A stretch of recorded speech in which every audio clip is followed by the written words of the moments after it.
What? This is already off to a fantastic start.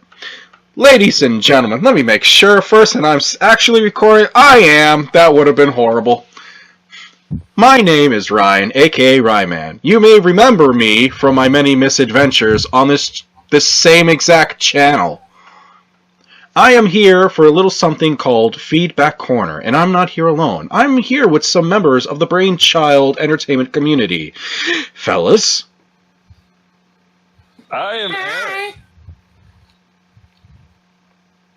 Wonderful. Okay, well, I guess I'll go. Thank you. I'm Mark of Matt and Mark, a pair of normal investigators, also Brainchild with Ryman here, and here to give you my feedback tonight on, I believe, Heroes and Generals. That's what we're playing, right, Ryan? That's what we're going through, yes. Aaron, right. introductions, Aaron? I am Aaron. I haven't done a damn thing on YouTube. I mostly just leech off of most of my other friends who are on YouTube. He's not lying. And we're also being joined by... Hi, I'm Derek. I am over Wesker on YouTube. I'm also the King Wesker on Twitch, and I will be joining the also talk about Heroes and Generals today. Beautiful. Guys, as we keep saying, this is Feedback Corner. The whole point of this is to go through a number of different games, one game at a time per podcast, I should say, and go over every little tiny thing about it that we can possibly think of. That includes from the very beginning starting menu, meat of the game, down to the community itself. Because we live in an age where the connection and relationship between game developers and the gamers themselves have never been closer. Games... Tell that to EA.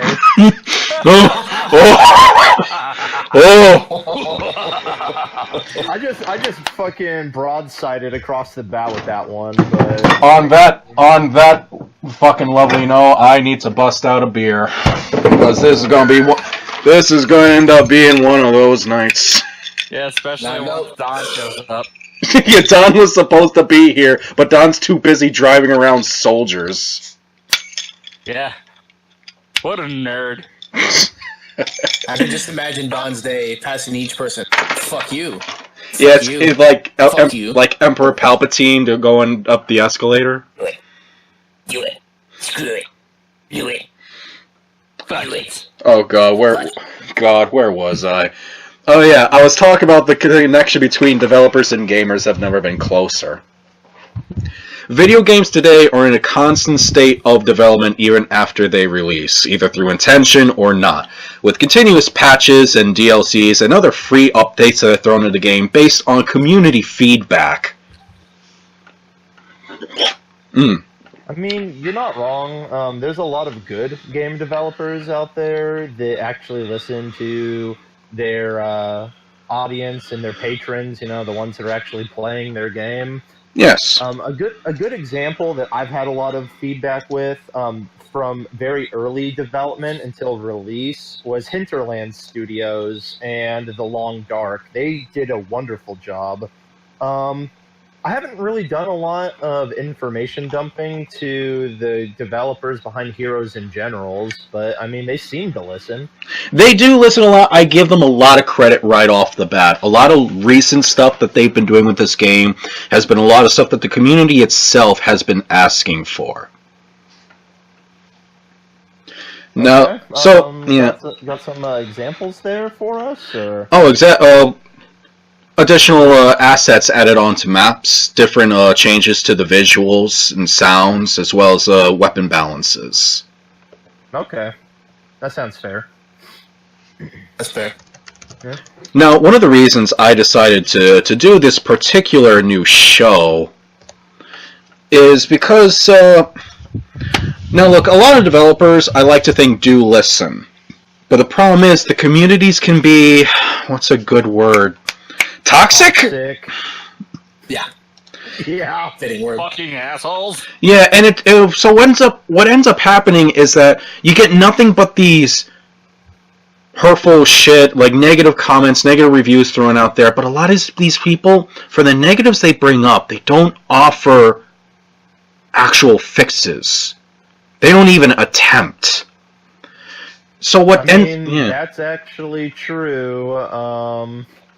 Hell, Piranha Games hasn't, like, for the last 6 months, given a patch to fix things with Radeon cards that will just say that the game detects a non-working version of a graphics card or driver, even though it may be like the most up-to-date, and they didn't even offer a workaround. Someone else had to figure out how to make a workaround so the game wouldn't crash, and it still dumps like dozens of frames per second off the top. I have a Radeon RX 580 in my computer, and I shouldn't be getting only 30 frames per second in MechWarrior Online, but PGI is too fucking lazy to get off their ass and fix the problem.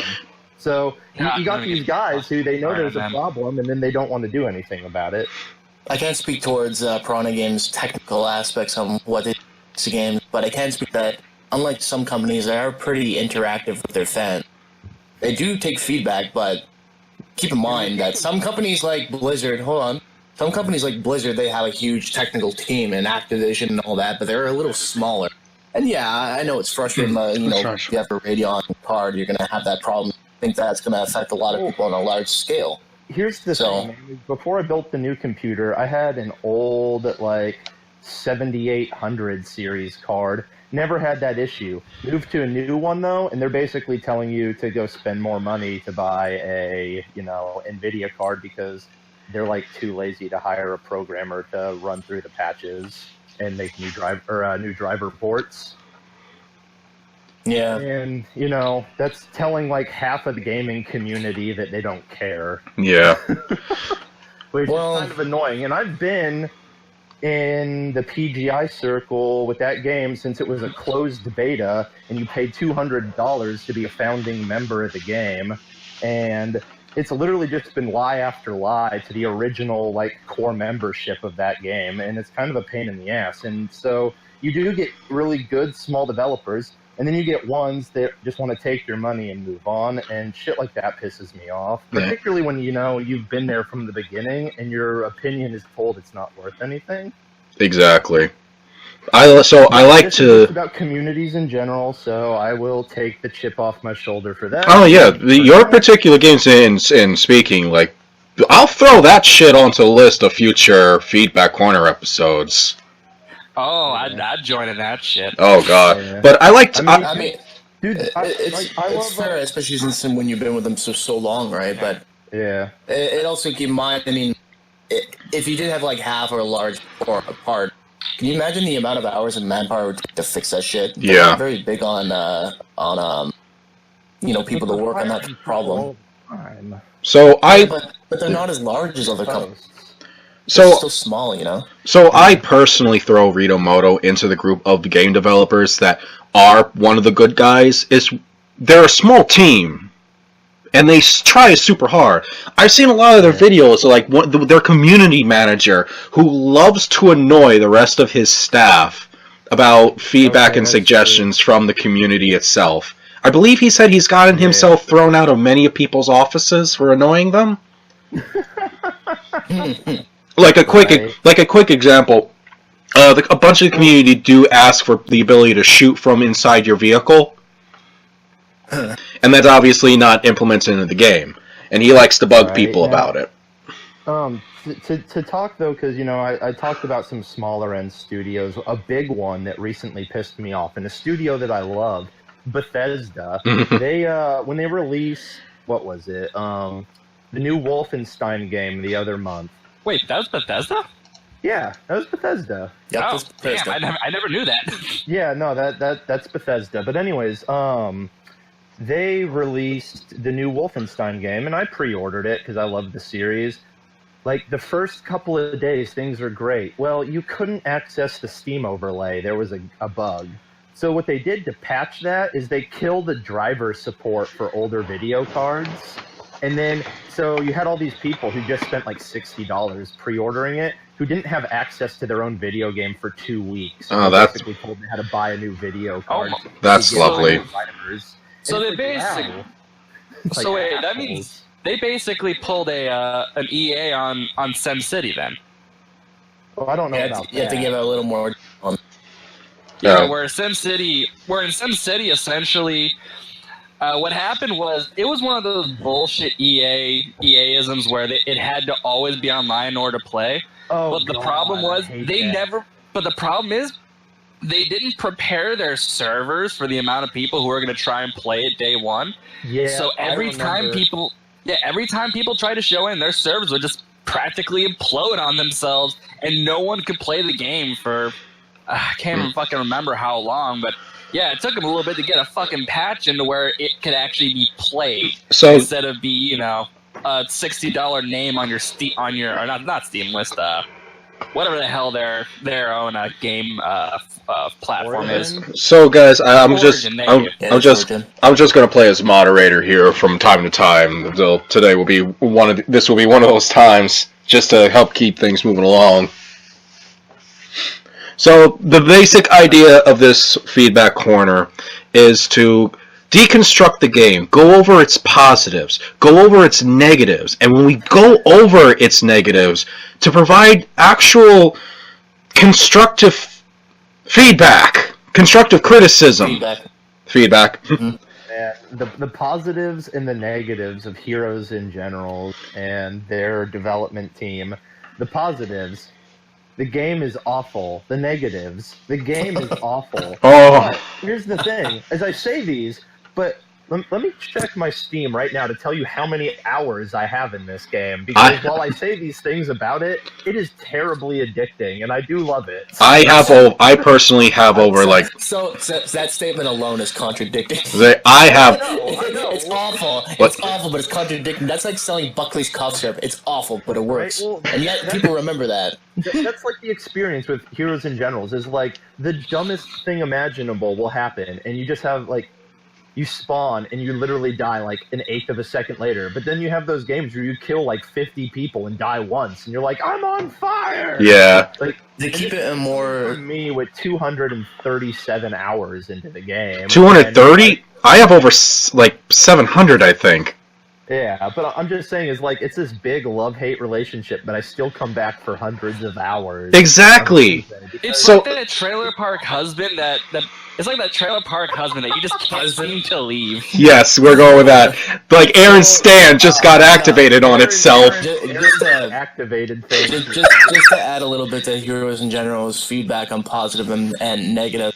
I mean, the positive side is it is a free-to-play game. I mean, depending on the environment or servers, it's recommended to play with friends. If you're playing with solo, sometimes you can find that people can be toxic. There's always that area in certain games, as all games have that level of toxicity. But also for the negatives, that they have to work on a few things. Like, for example, spawn killing is a huge thing in that game. As for cheating, we'll get into that. We'll get into it as we go. Like that, but for a free game, I'd say that what do you have to lose other than time? It's worth at least a try, and if you like it, great. If not, then uninstall it and walk away. There's thousands of other games. Yeah, we'll get to that stuff in time, but let me wrap up the intro here so we can actually start breaking the shit down appropriately. So, That's just an intro? Yeah. Yeah, this is already starting to fall apart, and I can hear O'Donovan laughing hysterically at us. Hey, chaos sells. Every game knows that, except Oh, God. So, what I'm trying to accomplish with this show is that if it somehow makes it to any one of the people on the teams of the particular game we're talking about, just listen to stuff from a calm, mature sense, because I believe that there are developers out there that started with good intentions, but through just the constant bitching and moaning, they start turning a deaf ear to some comments. I mean, that's what Nintendo does. That's what happens to Nintendo. So, a lot of people say Ritomo doesn't listen to the community anymore. I think they're wrong on that, but that's part of the community talk we'll get to later. Yeah. The man literally reads off ideas that people email them about what they should do for the next Pokemon games, and they laugh at him at board meetings. That's horrible to do to people. I mean, come on. Yeah, no, that's fucking awesome. I don't care who you are. That is awesome. So I'm hoping if At least he's reading them. So, like, this isn't limited to just us. People who are listening, feel free. I'm going to, like, for the benefits of both your convenience and other people's sanities, list off a little timetable when we're going to be talking about certain things. So, if there's a part that you don't think you would interest you, feel free to just skip over that with the timetable that I'll be providing. And as always, the comments section is open for debate. No. Feel free, I'm like serious about this, feel free to like input your own feedback to the game and stuff that you would include. We're not going to fight with you. I mean, I'm not going to fight with you. These guys don't have access to my YouTube account. Don will fight with you. Don will come in here and fight with anyone. I will fight you in the street. If YouTube comments below this video don't get toxic immediately, those aren't real YouTube users. Come at me, bro, Charles.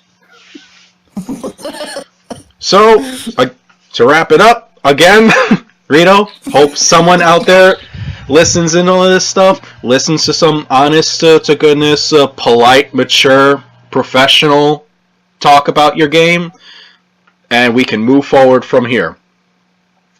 Keep in mind, as much as I do try to keep up with all the Q&A and Ys and all the news and stuff, I don't keep up with everything because I have a job and other stuff to do. It's called a life. It is called a life. Occasionally. I'm not at the point where I can do... I'm not at the point where I can do this kind of stuff professionally, but maybe one day when I'm like 70 or 80 and close to death. I'm pretty sure if you're 70 and 80 and close to death, the only thing you're going to be worried about is not shitting your pants. I'll have a diaper for that. So let's get into Heroes and Generals. After we've already done an intro that's like 30 to 40 minutes long. No, it's 17 minutes. It's been like more like a middle before the intro.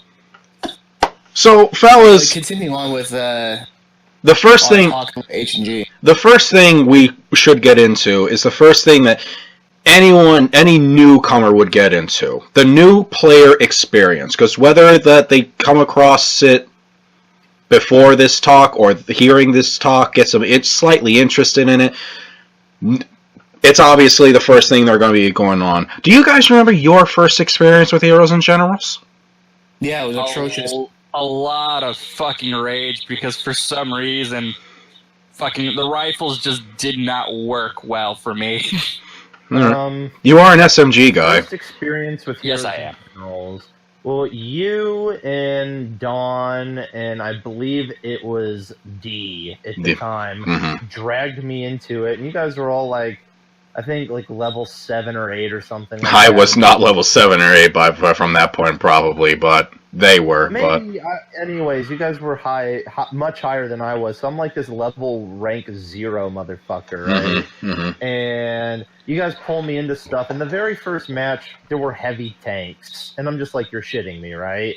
I don't even have like a grenade to my name. I have a rifle with like 50 rounds. Awesome. Mark was literally the equivalent of that one Vietnam War meme with that one like Viet Cong guy squatting in a tunnel saying, "I have a gun and I must shoot."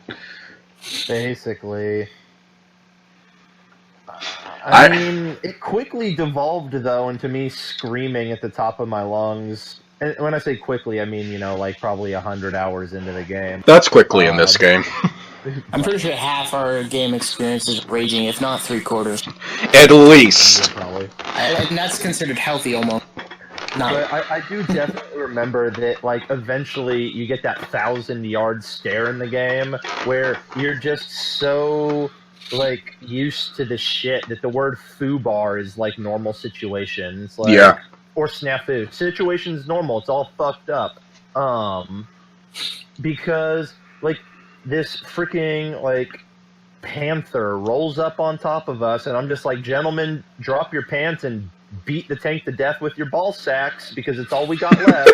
Like, I mean, for you, that works. I mean, I think eventually it did. I think we eventually did enough damage slapping it with our, sacks that it finally exploded, but... Derek, do you remember your first experience? Well, I can't say the exact first episode, but I'm pretty sure this is one of the first 3. The first episode was the solo map with the barn. I can't remember what it's called. But what pissed me off the most, it lasted a grand total 10 fucking seconds. I've been part of those fights.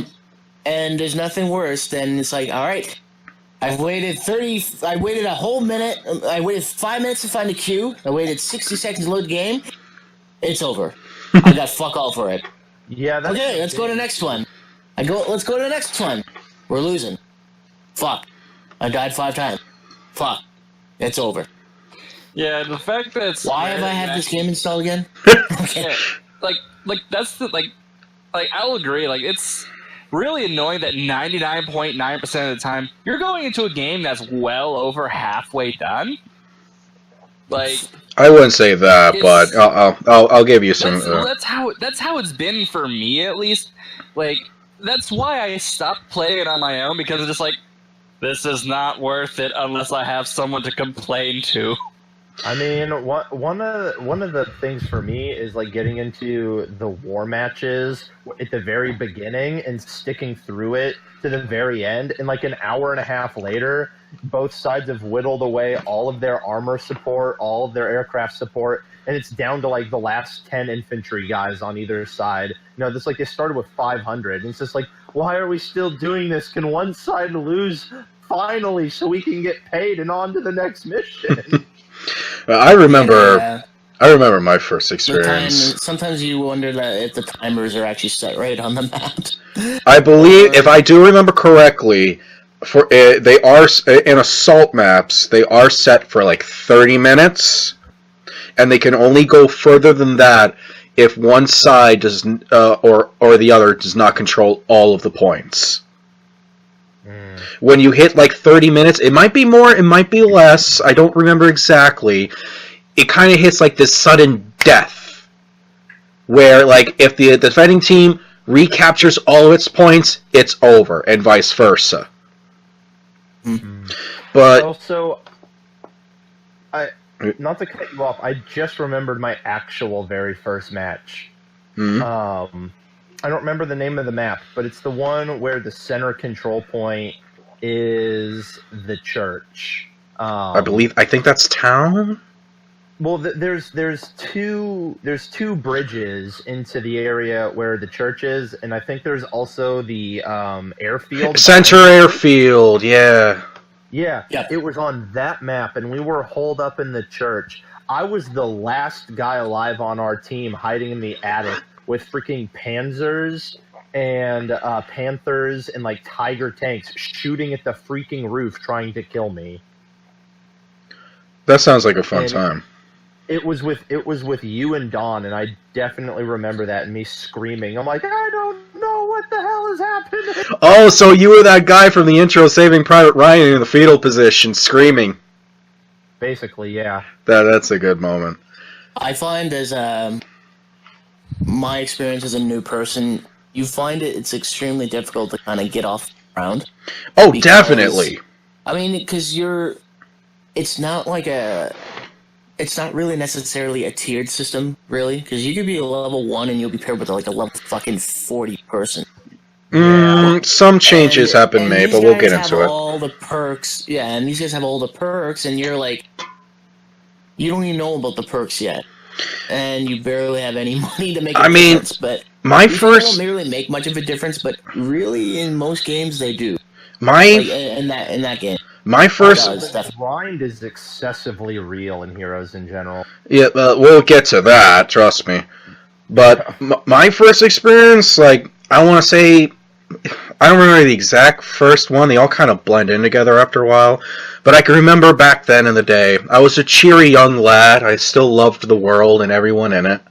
And then you played Heroes in general. And then one day, Don and Dee came to me and said, Ryan, we have this other free-to-play game that we think is really interesting and cool. You'll like it. It's World War II. It's like, oh, what's it called? Oh, it's Heroes and Generals. It's like, I'm not very good at PvP type stuff. Don't worry about it. Here, boot it up. So anyway, I booted up. So okay, cool. All right, Ryan, we're gonna go Soviets. This was just when the Soviets came out.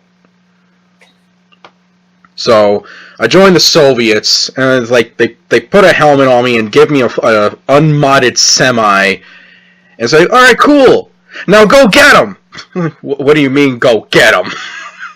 And I'm thrown into a match that had enemy armor and enemy Germans that were using MG42s before they nerfed the recoils. And so I'm going through matches where I'm like 4-26. That's a real number, by the way, that I had. And I was like, what's the appeal again? It's like, don't worry, just stick with it. Jesus. Yeah, That game. as a new person, you're gonna have to have a lot of patience. Versus, it's expected to have a large But here's the deal. death to kill. Many, many changes were made for new player experience. Mm-hmm. Did you know there are bots in this game?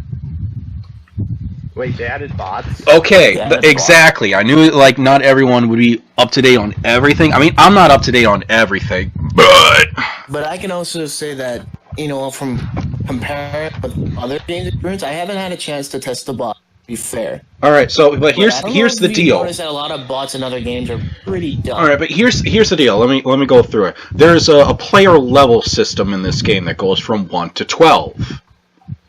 If you just join, you are given the option. Do you choose America, German, or Soviets? And you choose one, and you stick with that for a little bit, and it throws you into matches with bots. The way that goes down. It used to be that you could access all of them at the very beginning, Well, and that you could right. play on Depot. Well, yeah, here's the way this goes is, yes, you can only play on the encounter map.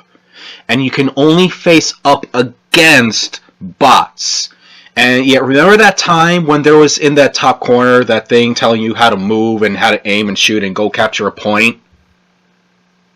Well, that was when they implemented that for new players. And they make them go through that, facing off against bots. And the AI it does the task. The AI is programmed to go to the point and cap it and shoot at enemy opponents. They're programmed to run around a little bit in circle and straight to simulate actual player movements, so kinda, in combat. And some of them are even given access to first-tier SMGs. So new players come into this, they pick their soldier, and right away they don't have to worry about being thrown up into a match with a fucking tiger. They go up against That's good. They only go up against enemy infantry, who are bots, using unmodded semis and unmodded tier 1 SMGs. And they go through It used to be. Yeah, exactly. I'm super envious of new players. I wish I had that experience coming into this game. Yeah, Right, you still can. Definitely grizzled old veterans now, apparently. We got the beards and everything. There's still time, Ryan. You can make a fake account. Well, you could technically make another count just to see what it is, but I'm looking at the player levels right now. Level 1, Encounter Battle Type Unlock, Training Matchmaking Group. Level 2 is the Bronze Matchmaking Group, and they give you free veteran membership for 24 hours with an additional 10,000 silver credits. I believe rank 2, I didn't go through this, so correct me if I'm wrong. I believe that's when you can actually then start facing up against human players, but still only on the encounter map. And it's then still guaranteed that it's fresh players. Rank 3 is then when skirmish battles are unlocked, and they give you an additional 5,000 credits. Then assault maps are unlocked, and then access to Paratroopers and Recon. And then rank 7 is when you then have access to the gold matchmaking group, and that's when you start I think that's when you start getting thrown into our matchmaking tier system. And that's also when you have access to buy and use the fighter pilot and the tank crews. And you substantially get, they keep giving, and when you hit a new level, I'm my words again. I talk for a living. When you reach a new level, they give you more credits and gold, just to give you some little bit of spending cash for free, essentially, to mod out the weapons that you have. That is the new player experience for Heroes and Generals. They have taken a lot of steps forward to keep people from being traumatized from their first experience. Thoughts, concerns on that? I mean, I would hope so, because, like, you know what my experience was just trying to go up to where I was, basically to get a halfway decent SMG, and I would not want to go through that grind again, and I would not wish it on anyone else, because it was fucking... It was not super fun at all, because of the sheer... just absolutely just snail's pace that you earn money. God forbid the experience rate. You know what I mean? Yeah, because low-level soldiers, rank 0 through whatever, don't earn a lot of credits. Your soldier may say it earns like 8,000 credits per hour, but you literally have to play a match for an hour to earn that normally. Yeah. Which, again, if you're like me and have only been put into games that had about 5 to 10 minutes left at max. Matches in this game can either go for like 5 minutes minimum to like 2 hours max. I've been part of very long assault maps. I've never been a part of one of the 2-hour maps. It's always been just the ones where it's like, all right, and they already have all the points taken. Why did the game even send me here? Yeah, I've been in those hour matches. It gets personal. Like I was saying earlier, it gets tedious, man. When like you burn through each like when both sides are out of light vehicles, when they're out of tanks, when they're out of airplanes, and they're like down to the last couple of dozen infantry guys aside. It's nasty. I do have 2 suggestions for the new player experience, and one of them is simple. I don't think it would be that big of a deal. One of them is simple, while the other one would be like this thing to work on you probably wouldn't see for months or maybe a few years. So just hear me out on both of them. I'll start with the simple one first. Now, the reward for getting to player level 2 is the 24 hours veteran bonus. I think it should be like a 3-day bonus, or maybe, to be generous to new players, a week. Because like we said, it takes a while to get money and additional experience to level up, to start using all the cool mods and all the other different weapons to really start competing in this game. Yeah, I think extending it for H&G for new characters actually would make a lot of sense, so that they do get the ability to, get like their first badge quicker, as well as maybe unlock some mods for a weapon or the submachine gun or something, right, within like the first week or so.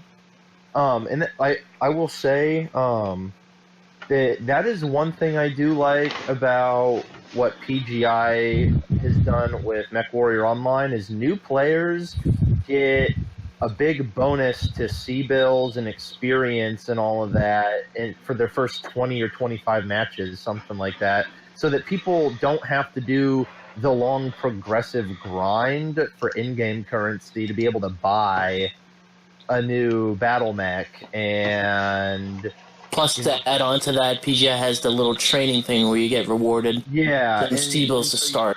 I think you get what is it, like 2 million C-bills out of that or something in the in-game currency, and yeah, that I appreciate for new players. So that they got right, and I will give them bonuses for that. And I think the company behind Heroes and Generals should probably look at something like that and be like, okay, I think we can bump it up for the new guys. Because there's one other reason why I think it would be good to bump it up for the new guys. And it's not just the additional money, because, again, they do still additional money through playing and all that other stuff. Because, like I said, they do still give the reward/bonus for reaching a new player level. But giving people longer veteranship when they start gives them access to that 4th equipment slot and that 2nd combat badge. And that would give these new players a better taste on what it's like to actually commit to this game, to experience that type of... what's a good word? Because here's a little thing about the veteran scene in this game. it continues to tick down even when you're not logged into the game. Well, yeah, because it's just I agree. Otherwise, it would be OP as fuck. Oh, yeah, but I was going to say, otherwise, it operates just like Blizzard time, you know? You get 30 days, you know, when you buy your month, and then it's burning when you're not actually playing the game, which, honestly, I've always found kind of offensive, but whatever. But, But I guess that's how they kind of, you know, they're trying to influence you to play the game more. Yeah, it is. It is dangling the stick. Period of time and think, oh, I have an endless grind. It's gonna last me a long time. It is dangling the carrot. Yeah. Yeah, because not to keep cutting you off or anything, it's just when you compare some of the Steam games, like, what'd you say you had 200 hours? Yeah. And when you buy like 30 days, that's nowhere even near much time, right? So in a business aspect, it doesn't make any sense. Yeah, I know, but they're also, you know, charging you for the time that you just need to sleep as a human. Like, you could spend 16 hours a day playing the video game every day, but you're still losing, you know, 8 hours a day when you're asleep, which it's like, come on, guys. But yeah, that's true. I think, and this goes for all companies that do that, is, you know, those hours, instead of counting down when you're actually playing the game, they do that. But then if, like, you haven't played the game in, like, a month, it's like, well, obviously you're not coming back to it, so they start deducting then. And it's kind of like how cell phone companies, you know, used to do, like, rollover minutes, but if they stayed around for too long, they'd get rid of the rollover minute. You do that with the hours and just, like, let it roll over for, like, a month or two, and then it's gone. So it's kind of like an incentive that, hey, you should use what you've paid for, but you shouldn't allow to just let it sit there unused forever, maybe. But that's just a personal comment. Right. Because I feel like I would get more out of my money, and I would probably have more subscription games if I could do that, rather than, like I love EVE Online, and used to play it when it was newer, and I still play it occasionally, so I'm kind of glad it went free to play as well. But the reason why I don't pay for it very often is I don't always want to be on it for, like, a month solid when I have time, and I sure as shit don't want to give them a full year's worth of time at one go either, because I know that, you know, I'm only going to play it for, like, maybe 2 weeks in the capacity where I would need the stuff that is now more than free to play. And I mean, those are actually some really good points to bring up about it. If I could give them that time for, like, a month of, like, paid time, and it actually lasted me, like, 6 or 7 weeks, you know, I would probably play it more often and regularly, and they would get more money out of me as a consumer every year, rather than the, like, maybe one time a year that I actually give them, like, $15.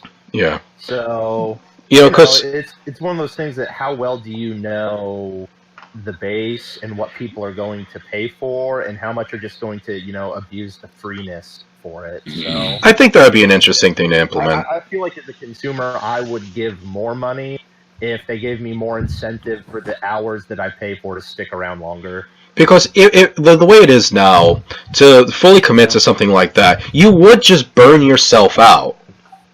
Yeah, and, like, that's what I used to do on games like World of Warcraft and EVE Online, is I would burn out playing them, because I'd be like, well, I paid for this 30 hours and I have to play it, and then, or not 30 hours, these 30 days, and so I'd play, like, for 3 months solid, because I'd buy, like, you know, the, like, $30 for, you know, 3 months or something when they would have it on sale, and then I wouldn't touch the game again for, like, a year and a half, because I'd burnt out so heavily on it that I didn't want to go back.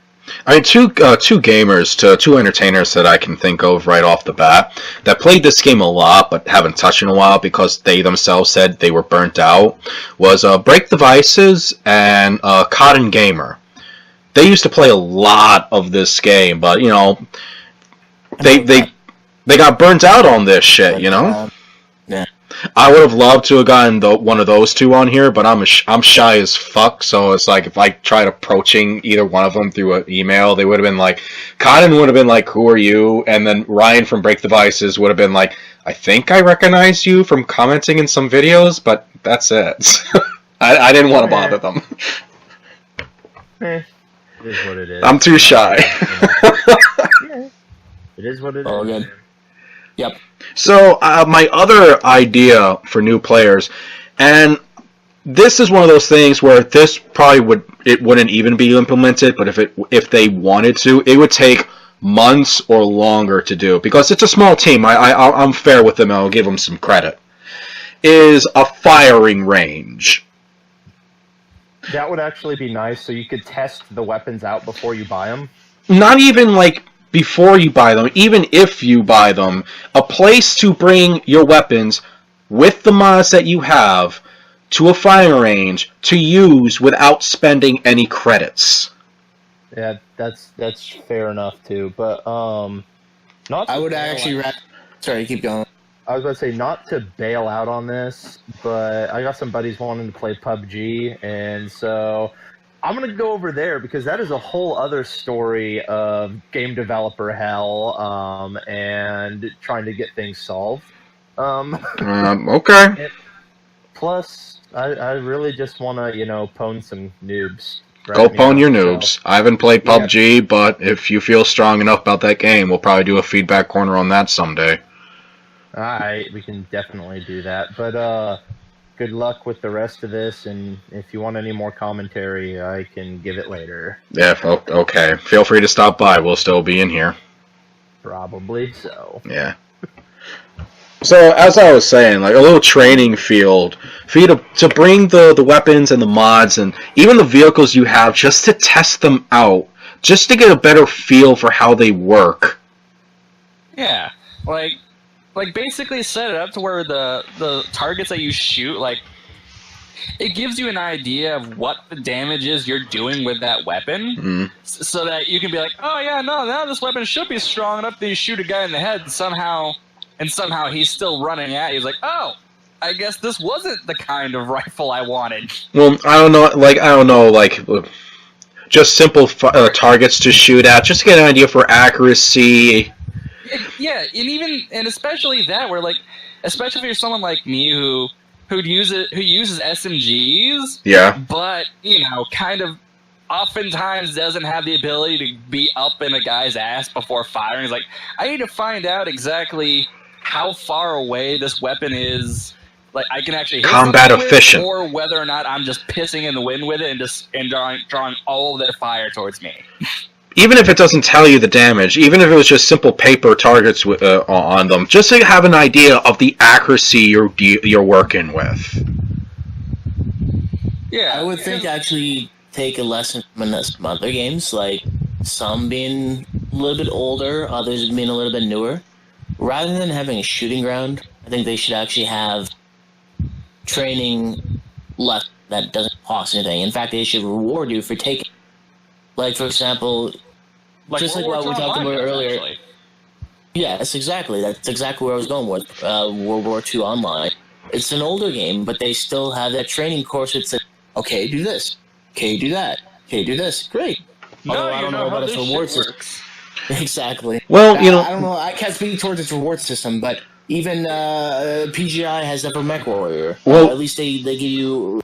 It's very thorough, and by the time it gives you basic, and then it gives you advanced, and then at that point, you know what? If you got the hang of it, great. Here's some C builds. Go have fun. So, funny thing, it really gives you enough to buy your own mech off the bat after you finish up the basic tutorial, if I recall. So, absolutely, that's correct. Funny thing is, Heroes and Generals used to have something like that. The first blood badge that we currently have that you get after your first fight used to be that there was this little unique tiny map that had bots shooting at each other that when you completed all the training segments would give you that badge. Now in terms of shooting, it was like, okay, here's like the bolt action, the semi, and even the LMG unmodded, like practice shooting with that. Then it let you practice shooting with your faction's bazooka. and then it is sniper, and then AA. But it was something. But so I'm not asking for like bots to shooting at each other again. Just like simple targets to practice the weapons that you have, the mods that you have. Practice driving around the vehicles that you've unlocked so you can get used to the physics in this game. That's for later on in this podcast. Yeah. I heard an interesting chuckle from Aaron. Sounds like he's got a few things to say. Oh my god, if Don were here, it would literally be nothing but me and him getting a shouting match to see who can yell our gripes on the game's physics louder. Oh god. You know what? Technically, Don and I share the same views on the game's physics, and we probably all do. But so technically, there's already this little tiny custom map available. If they ask me, don't have bots in there. Throw in some paper targets. Have it so you equip your soldier in the main user phase with the stuff you want to test your shit out with. Go in, cost free. Just get used to the way shit works. I think that's not just for new players. That could be great for everyone. Practice your fucking drops as a paratrooper. Because trust me, that is a little tiny thing that takes a little bit of practice to get down right.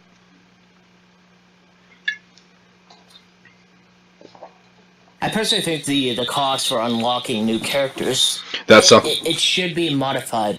We'll get to that. oh, absolutely. We'll get to that, and we'll probably get to it fairly soon. But should we say anything to wrap up the new player experience? I mean, I'll start. It used to be. It used to be incredibly. I will slap you, Aaron. I will reach through the ether. Just to move things along here, to my comment towards new players, if you know other people to play the game with, that's probably going to make it a more pleasant and at least more bearable experience. The more the merrier, but yeah, without it, you got to still give it a chance. Expect to rage a little bit, but don't just rage quit and judge it so quickly. Yeah, it's a free-to-play game.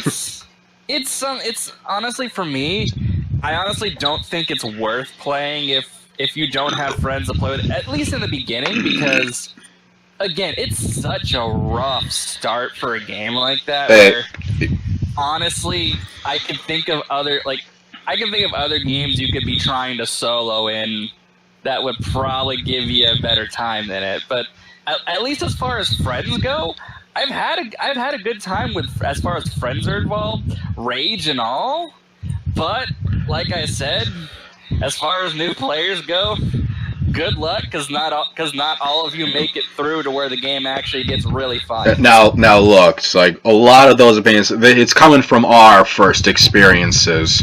The way new players have it now, I'm, again, envious of them. Even if they don't come into this game with their group of friends, they're going into matches first against bots, and then against other players who just started. So it's not as horrific. So the friends thing definitely helps. That helps with any game.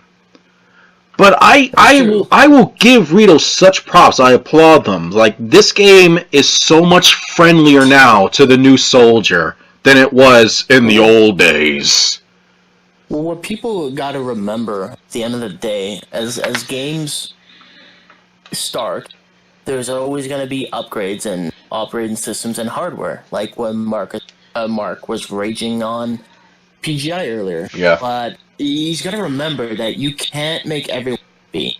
No. That as some games will start to progress on a new operating system and start working on certain hardware, you have to make compromise. And with this game, I will say that it's gotten better, a lot better since we started playing it. What, 2 years ago? I think that sounds fair. Yeah. Yeah, but every game has to get. It starts with the players, and with the feedback, it helps it grow. It's the same thing when players start playing these games that are in alpha or in beta state. You can't just rage quit in a game because it's not even finished yet. That's the point of you playing it. You have to help it. But it has progressively although the whole alpha thing is a whole different fucking conversation in itself. Well, all three of us have been in games where we've read comments on Steam and people were like, "This game's terrible. You gotta install it. I want my money back. Where are my hours?" It's alpha, dummy. Well, honestly, that's it's a constructive feedback. You're expecting to join a game that's like Call of Duty, where you get thrown in, you want to shoot, you die, you repeat, and it's not how it works. Not with this game. No. This game is more of a be patient. It's going to be in a grind.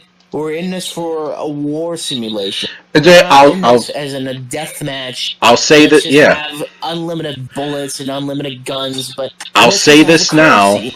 I'll say this now, and it's going to be something I bring up much later on in this whole podcast. This is not just a first-person shooter. This is an RTS and strategy game. Mm-hmm. So keep that in mind, new people. And now, let's move on.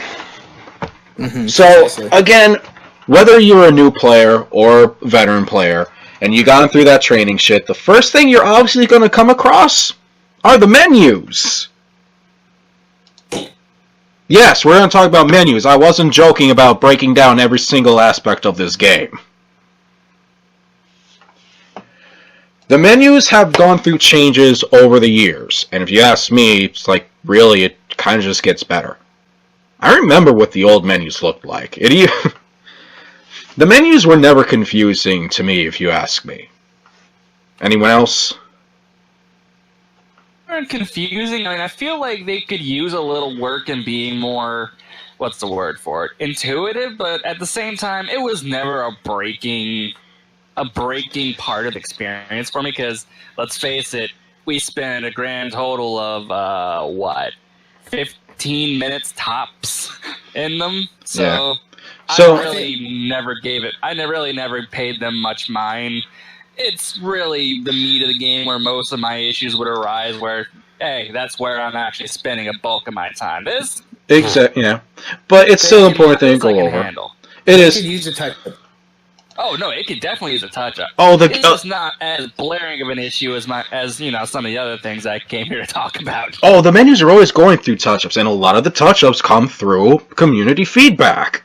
Yeah, and that's all, and that's actually really good that they're actually working on that. So now let's fix the physics. We'll get to that. Aaron, calm. We will get to that, and I will let you. Second biggest. Aaron, I will let you out of the cage, but for now, you're kind of acting like a Karagor in Shadow of War, just going. You know what? I was just gonna smile and nod and hold this back scratcher as if I was gonna beat you with it if you come near me. But continue.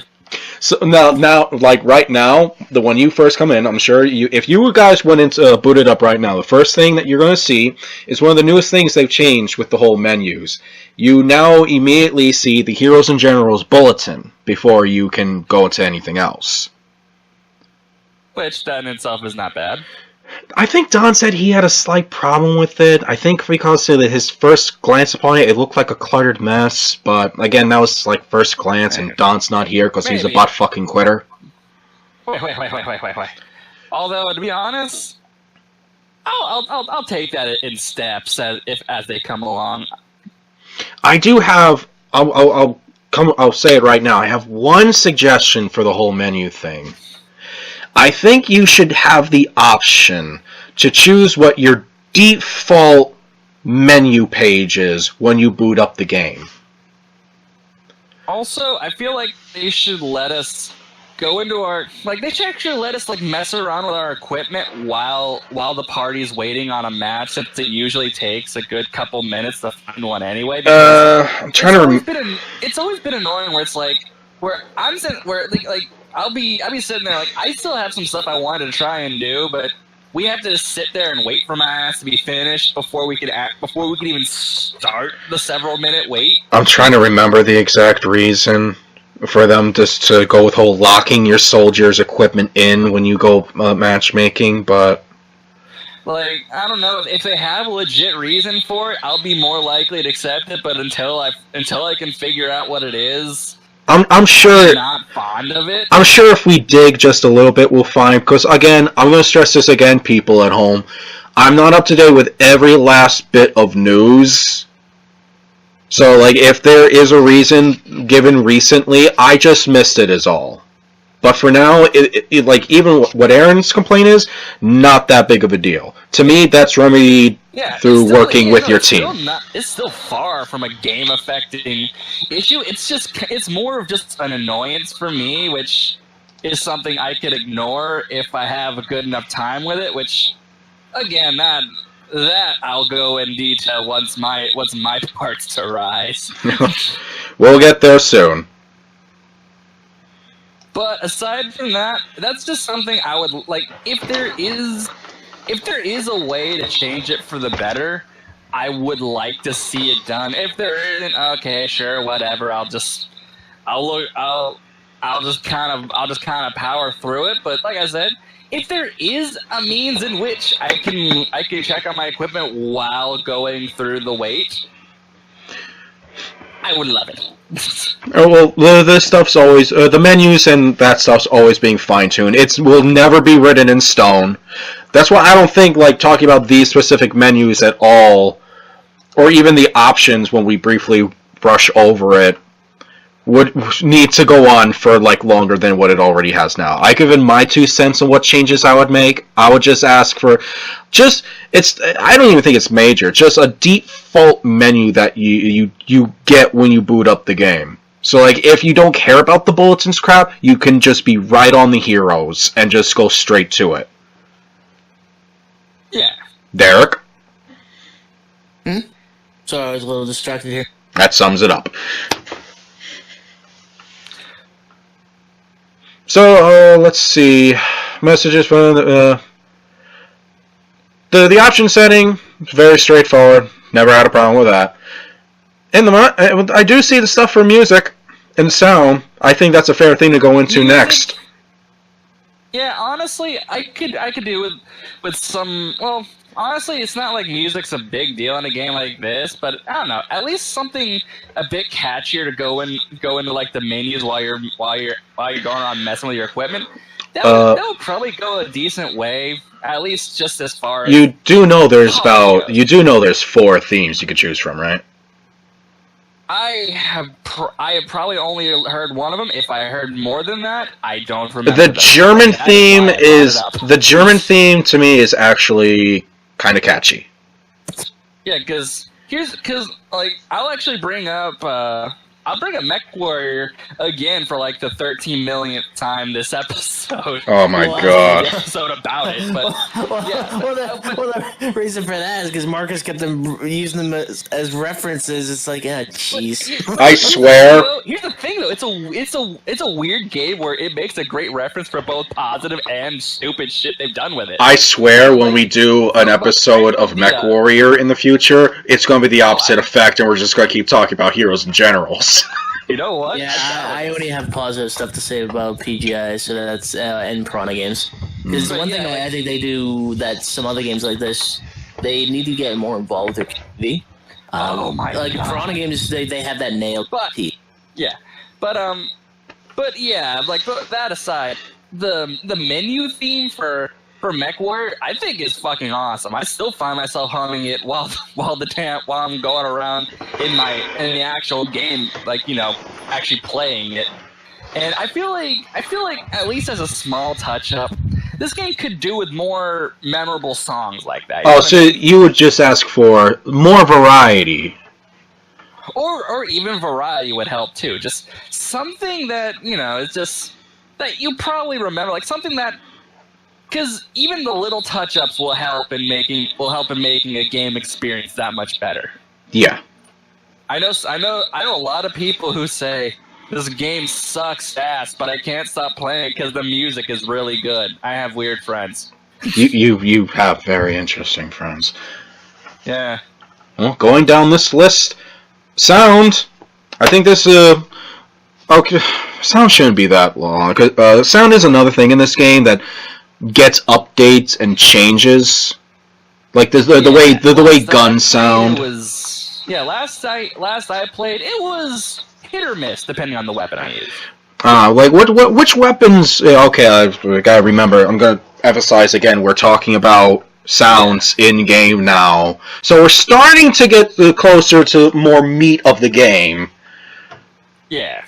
All right. So what guns do you say are hit and miss? Now, as far as I've seen, there were a bunch of the what's it called? Why has my ability to English suddenly imploded on itself? Ability to English? You mean speak English? Welcome to my world. But like like not the semi-auto ones, the one-shot rifles. Bolt-action rifles. Thank you. That's the word I've been looking for. There you go. I didn't get the exact one. You'd get there eventually. I don't know if I missed any updates, but I found out you need a bolt-action rifle at the moment. You get that all perk on your standard. Because as far as sound goes, a lot of the bolt-action rifles actually sound pretty good. I don't know if you've seen with the SVT-40, but I'm a freaking surgeon with that thing. And then it's like, ooh, should I even get the most in the gun? No. But yeah, unless you get a max perk, it's not even worth it. We are talking about sound design, you little shit. Where are you, Kermit the Frog? Oh god, it's already falling apart. Abort the mission. Abort the podcast. But no, like I said, there's some that actually sound pretty good. Like I've actually picked up a couple off of a few corpses, and I like the sound. Like, you know, it's always satisfying to hear that little boom as soon as something just kind of drops, like it got clotheslined by something. but like there are a couple where it could use a little more of that little boom to it. Now, semi-auto rifles are really where it's kind of hit or miss for me, because there's some that kind of just sound like Call of Duty style rifles, while some actually sound like, you know, legitimate weapons that would actually fire something other than a plastic BB. That is actually the exact same description people have made about some of the rifles. Yeah, like, and I think like, that if they're fixing that, more power to them. Like I said, the small details can help build a fucking strong ass foundation. I mean, people have made YouTube videos of comparing the sounds of the guns in the game to the sounds they made in real life, and I think someone should just, one of us at least, someone needs to give Rito just a little bit of money so that they just go out for a day, rent out, and start firing on a range. Like gets like a collector or historian who has some of these weapons, take it down to a range with a fucking recorder and capture the exact sound just to quiet some people. Yeah, like because I assume the reason why so many people don't do it is because I'm assuming it's just annoying to get a decent sound sample off of an actual gun just firing it off of a range. To me, it never mattered that much. I was like, it takes me not that long to try and memorize the sound of the way a certain gun sounds. And to me, when shit's popping off... Yeah, but like, you know, that's what I'm saying. Like, because like, it still shouldn't be that hard to try and recreate the noise. Like, it's not, because... Like, let me think. It's not like, it's one thing to recreate the noise, it's another just to have sound appeal. Because if at the end of the day, you can't even fucking hear the sound, and not to mention recreating that sound and actually making it sound good, that's another thing. That's why the sound of the... You can try to recreate it on a range, but it's not always gonna sound great. That's why the sound of the guns was, like, never high on my list of concerns in this game. But it's not always a priority. As long as you can hear the game. It's not a priority, but like I said, as long as it's an area that we're currently in, it still warrants bringing up just for the sake of bringing it up. Oh, exactly. There's no harm in it. People would even as long as you had the ability to modify the sounds, they really don't care. Hell, if they had the gun go pew pew, bam, wee. I play that. Put it on if they could. I play that. Yeah. I'm one of those people that like. I actually do pay attention to small details like that. Like I remember one issue I always took when people kept on saying Call of Duty's the most realistic shooter ever. I'm sorry. Have you ever fired a weapon before? Have you ever seen a war? Yeah, no. Have you ever watched a war movie? No, have you actually seen a gun before? Like, you realize how guns are made of metal, yet for some reason, their guns sound like they're made of, fucking styrofoam? Call of Duty, where you can throw a hatchet all the way across the map, it bounces off 2 walls and kills you. Yeah, realistic. Oh, let's not forget that one glitch in Modern Warfare 2 where if you got a certain perk on you, you can literally just zoom across a map and knife somebody. Guys, that's actually a perk. They actually were dumb enough to put that in.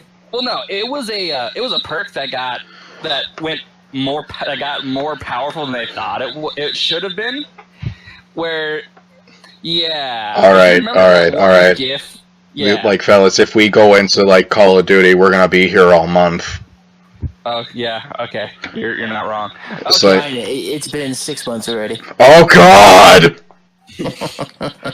Oh God! All of our viewers are already dead. 6 months? Jeez. How much? I don't have faith in the human race.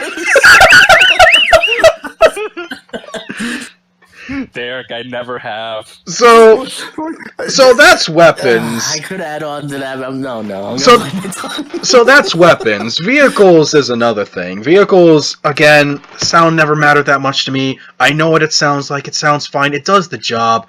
When actual combat, it could do it. When actual combat's going off in this game, it's already low on my list of concerns. When fighting starts, it goes even lower. But I don't want to spend too much time on the way the vehicles and the guns sound, because that's another thing that will never be written in stone. It's always being updated. It's always being changed. Yeah. I will say one very positive thing. The bike noises on point. Oh God, keep the bikes. We want more bikes, actually. Yeah, we need more bicycles. Oh fuck. Dude, we need to have an entire squadron of different styled bicycles. We need tricycles. So that the bicycle squad can truly show off. Oh God! Glory. Oh right. You're just mad that you can't have someone get on the handlebars while the other guy is doubling the back. Okay, I am mad about that, but that has nothing to do with this particular thing. Yeah, probably should have saved this for later, but I want. It has everything to do it, because whenever someone goes for the bikes, there's usually a group of 3 or 5. It's like, wait for me! There's no more bikes! Actually, my main thing is, I demand that I get to ride a bike with a basket on it in a battle. Dude! Alright. I want to carry my hand grenades in them! Dude, I should have saved this for later, but I'll bring it up now. We need a bicycle with a basket, we need a tricycle, a big wheel, and a unicycle. Oh, yeah, like the 1920s. Whoa. So, with this... With this unicycle, are you gonna have a clown dressed? No. Like, you don't have to change the model. Just like have the soldier like having his arms out to the side, trying to balance himself.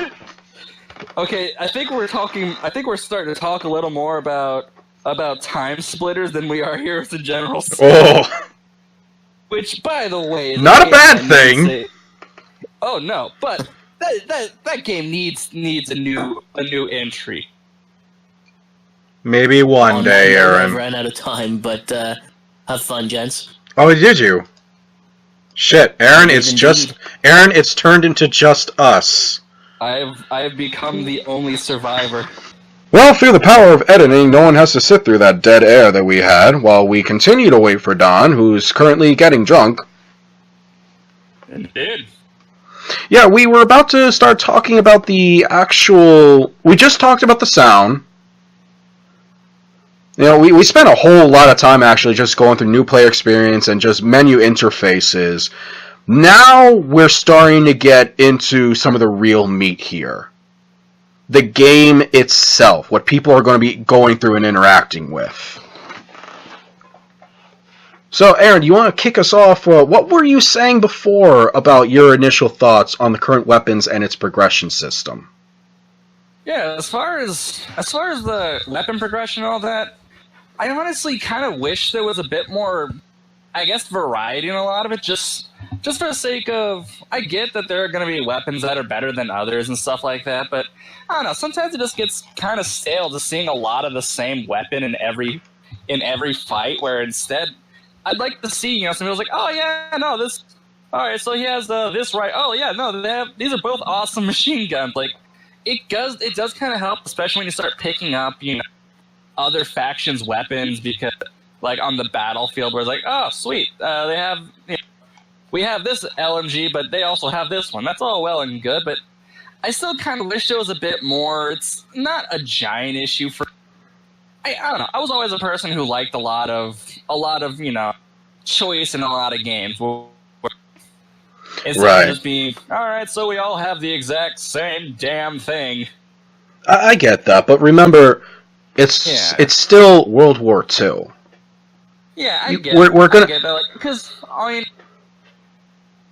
there are some that for most of them, but I just would, I just like to see a little more of it, just. Well, yeah, just that little. Yeah. You go through your history books. There are a plethora of weapons for each side that were used, no doubt. But weapons and new stuff's getting added all the time. Like, my problem is kind of like the progression. It's starting to get a little crowded, I dare say. Let me break it down what I mean, for example. Let me go into the badges thing here in my game. Infantry, assault, and then explosives and close combat. Weapons are unlocked to buy through the ribbon system. Yeah. Yeah. When you go infantry, which most people do, of course, obviously, you slowly go through the infantry badge, and you start with the SVT-40 for the Russians, and it goes to unlocking the grenades at rank 3, rank 4, the PPD-40, and then the Mosin-Nagant at 6, and then through those different those subcategories of weapons, go through the other ribbons. For explosives, first you get to rank 1, and then you get the TM-35, which then I believe helps go through armor destruction, stuff like that for that, and so on and so forth. And there's still like a bunch of different explosives and melee and grenade and guns that they can enter the game. But the thing is, like in real life, and as it will be in this game, some guns are better than others, obviously. And a lot of that stuff is broken down as to when it's unlocked.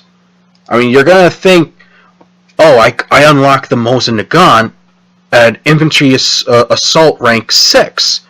That must mean it's better than the PPD-40, which you get at rank 4. Do you think that sounds fair as to the way some people would think? Oh, yeah. Like, I just kind of wish there were other weapons that could still be considered comparable to it, where, like, just, like, if we're talking, like, in specific examples, like, one rifle that's great in some other, in one way, but then just a different rifle that you can maybe unlock in the same level or something like that has its own set of strengths and weaknesses. Different variants, even. Exactly. Like, that's what I mean. Like, instead of it just being the same, like, you find the exact same one-shot rifle in everybody's hand of a given faction, just a little something else to play towards different play styles where you'll find, just an actual variety of weapons on the battle. What if I told you, Aaron, there's already some variants of the same weapon? I'll give you an example here. For the American Paratrooper, they have access to the M1 carbine, and then later the M1A1 carbine. They are literally the same exact gun. The only difference is, no, I'm serious, like same stats and everything, just one has the collapsible stock. So the only difference between them is that the M1A1 carbine has fewer equipment slots. So there's already some semblance of guns that have different variants to them. Now, granted, we could still expand upon that. There were different variants of even the Thompson M1A1. You could technically argue, while still the same gun, you could have a variant out there that of the Thompson that doesn't have the stock for Paratroopers. Am I kind of hitting closer to home what you were talking about? Yeah. Now, the little problem I have with the whole thing is, while I would love to see stuff like that thrown in the game, the ribbons, they're going to start getting cluttered. It's going to start getting a little silly, seeing a whole bunch of stuff stocked on top of each other when you look at the ribbons. What's a good example of that? I'm trying to think here. Even when unlocking different camouflage uniforms, a whole bunch of them are thrown into one particular ribbon unlock. And it's like, if you keep on adding camo and guns and different variants for that stuff, is everything going to start being stacked on top of each other? There's got to be a better way to mark different. There's a better way to organize these weapons. Where one, it's not only. God, what am I trying to spit out here? Aaron, do you know what I'm trying to spit out? Like you're trying to think of like a better way to handle the ribbon system, not so much the actual existence of the weapons themselves. It's like, at least that's how I'm thinking. Yeah, because you know what I'd love to see in this game? The Johnson semi-automatic. Did you know Johnson also made a semi-automatic? No, actually. During the time, Garand and Johnson were in a bit of competition for each other to make a semi-automatic rifle. Please correct me if I'm wrong on any of this, by the way, historians listening in. They were in a competition with each other to make a battle rifle for the American Army to be the standard, and one Garand won. So that became the standard rifle for soldiers. But there was still the Johnson used in combat, just not as common. I'd love to see that in the game, but while technically a not as good version of the Garand, it would still be used, but I don't think many people would use it. You could probably tweak it to have its some advantages over the Garand, over whatever, but I had this idea to rework an entire weapons system. Break it off into tiers. Tier 1, Tier 2, Tier 3, Tier 4, Tier 5, yada, yada, yada. I don't want to say copy and paste, but learn and try to mimic the technology tree from War Thunder. You know what? That actually wouldn't be a bad idea at all. Yeah, because you could have, in Tier 1, it could be like even early war stuff used by that particular faction, or whatnot, and you could have certain weapons already available. Like for the Americans, the first two starting rifles to pick from that you could choose and play with individually would be the Garand and the Johnson. And as you progress through that soldier's career, their path, more and more research points would be earned to unlock more weapons in Tier 1. And then later into Tier 2 after you get all of those guns. Yeah, absolutely. Just because for one thing, that would fix, I'd say, quite close to one of my biggest issues of the game is the grind. Oh, we'll get to that in a second. Yeah, I think I already. That wouldn't even be an issue if they had that kind of system involved. It's like, I think I already know a way that people would probably end up using the Johnson semi-rifle over the Garand. Even though the Garand is slightly better, stat-wise, that would be implemented in the game. Certain weapons that you use, while yes, not as good, offer the chance for more research points into the tier system. And, also let's take into account for the Thompson. There were different variants of the Thompson, including one that sported the drum magazine. Oh my god, I want that one. That is the Thompson I have been dreaming of using since I was a small child. Yeah, the Thompson with we all know the stereotypical Thompson shit, the drum magazine and the pistol grip. So if you get the... because like a lot of people get saying, oh no, that's the 1920s version. Nah, man, there was a 1940s version that sported the same shit. It just had a slightly sleeker design. So don't you even give me that? So you could unlock, you put in the research points and you unlock the Thompson, you buy it, and as you use it, it has its own tree for the different variants of the weapon. Like, I would honestly be perfectly fine with that. Yeah, so as you use the Thompson M1A1, that's its technically tier 1 variant. As you use it, you can unlock the variant that doesn't have the stock, and while yes, its recoil would be all over the place, its added bonus would be more equipment slots open to you. And so that would be a beautiful thing for an American paratrooper. Mm-hmm, absolutely. And it could even cost slightly less because you're dealing with like the added recoil. So you're using a Thompson that's technically not as good, but would be a monster in fucking close quarters. Maybe not as expensive, or it would offer slightly more research points to get up in the research tree. And you could still use this stuff in an explosive research tree, a slight thing for melee, even though I don't know how that would work, and also a vehicle research tree. Rather than limiting like when vehicles are unlocked through this ribbon system, and the ribbon system can stay.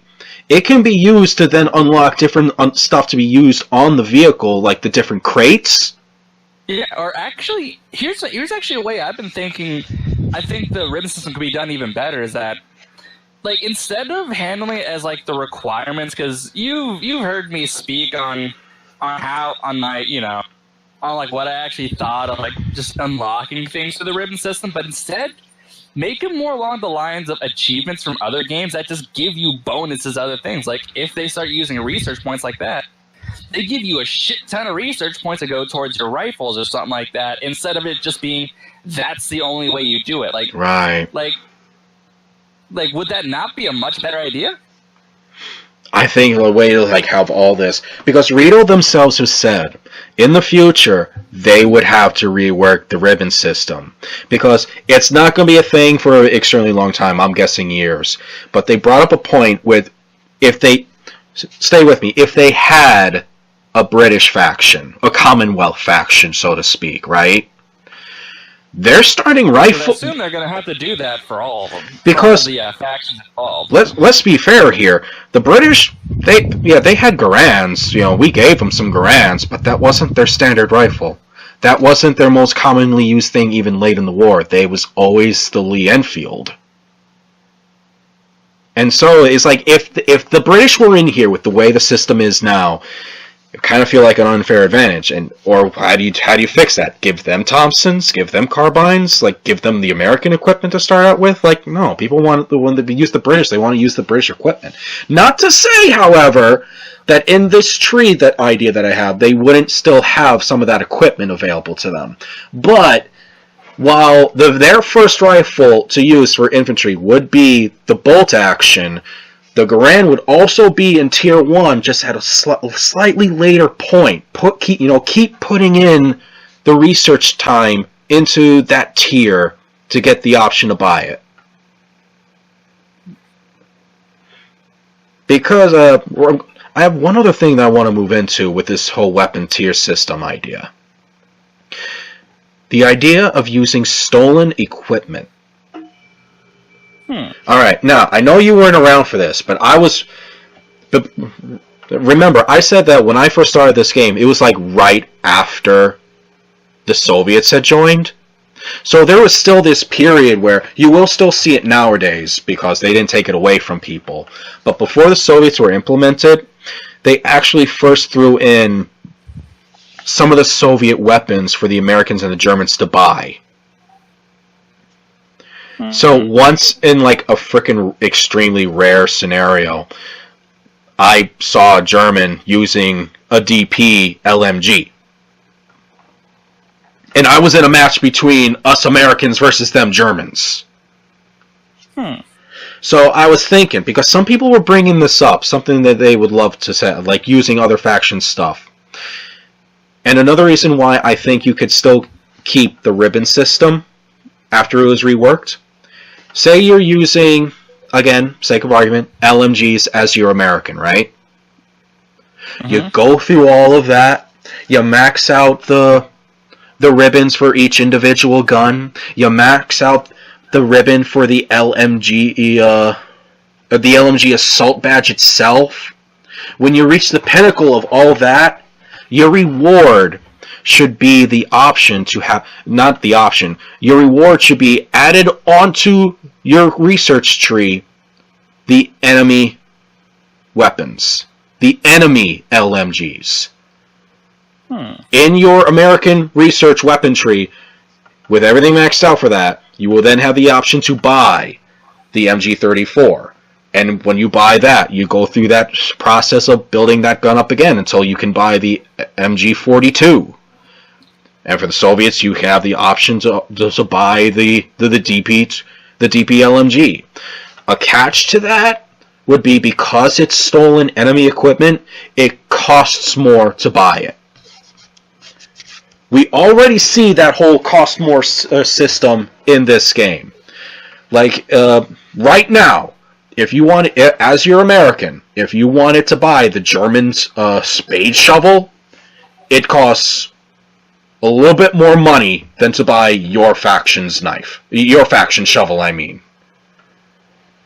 If you wanted to buy the German anti-tank mine and the German anti-tank grenade, it costs more money than it would for the German faction. If you, like, say, had that kind of cost system implemented for stolen equipment, that would be fair.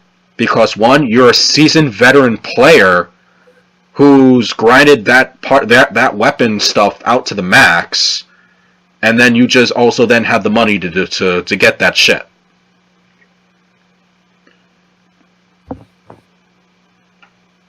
Because guess what? Historically, soldiers were using weapons from the other side all the time, especially in late war between the Soviets and the Germans.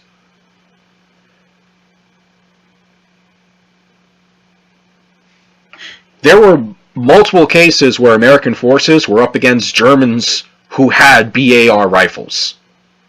Did I just say Browning automatic rifles? I just did. I literally just did the ATM machine thing. But yeah, there were cases where American soldiers faced off against Germans who were using as standard weapons American weapons. Why? Because it was getting late war, and they had veterans getting in that shit.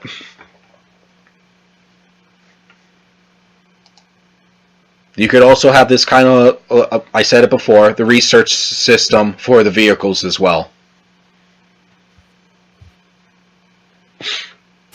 And I'm going to say it now. I think there should be a Kubelwagen and an American 4x4 Jeep that do not have a machine gun on it. Why would you then bring out a Jeep that doesn't have a machine gun on it? It would be cheaper to field, that's why. Cheaper to buy and then cheaper to field. It's all about, like, managing your resources too. Yeah. That being said, that means the Soviet Gaz would get a variant that has a machine gun on it. Because guess what they had historically? They had one with a machine gun on it. And then it would be fair for all factions. Fair, like, they get the weasel, they get this, they get that. Guys, I know. Some sides in that war had some OP shit that the other sides had a very hard time competing with. But guess what? That was history. That was war.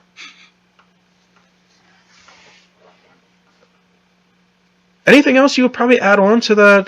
To Yeah, research. as far as weapons, I've basically added all I really could on it. I mean, I'd really like I said, I'd really like to see the ribbon system turned into more of something along the lines of achievements that give you bonuses towards getting the weapons instead of it just being the sole way you get weapons. Because again, it just, as far as I've played at least, it's really just led to frustrations just trying to get to certain places, since you have to get specific ribbons in order to get other ribbons and so on and so forth. Like, getting an LMG is just annoying, especially since I hate playing with semi-auto rifles, but I have to use them in order to be able to get close to using an LMG. I think I think something that's kind of relatable for what you were just talking about there before. And you know how in War Thunder, now of course you have the usual research tree and the points that you get from playing the matches. And you gotta use this one plane if you want to get to another plane, right? Now, as you use that plane you're using right now, you get the research points for all the different modifications. But when you max out a certain tier, and then or get all the modifications, you get additional research points as a bonus towards the current vehicle you are researching.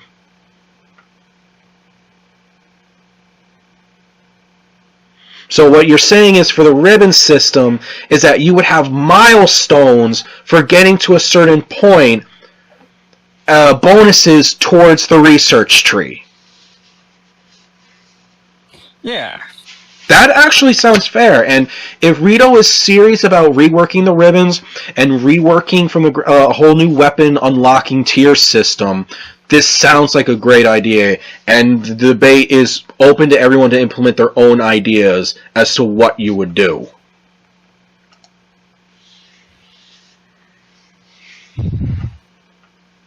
So, great. I wish we had more people in here to get their ideas and feedback. But I am going to need... You sons of bitches! I'm going to need more booze. How dare you! See, Don, I drink at home like a normal person. Yeah. Well, if Don decides to show up, we'll have to just briefly backtrack to get his input on some of these other things we've talked about.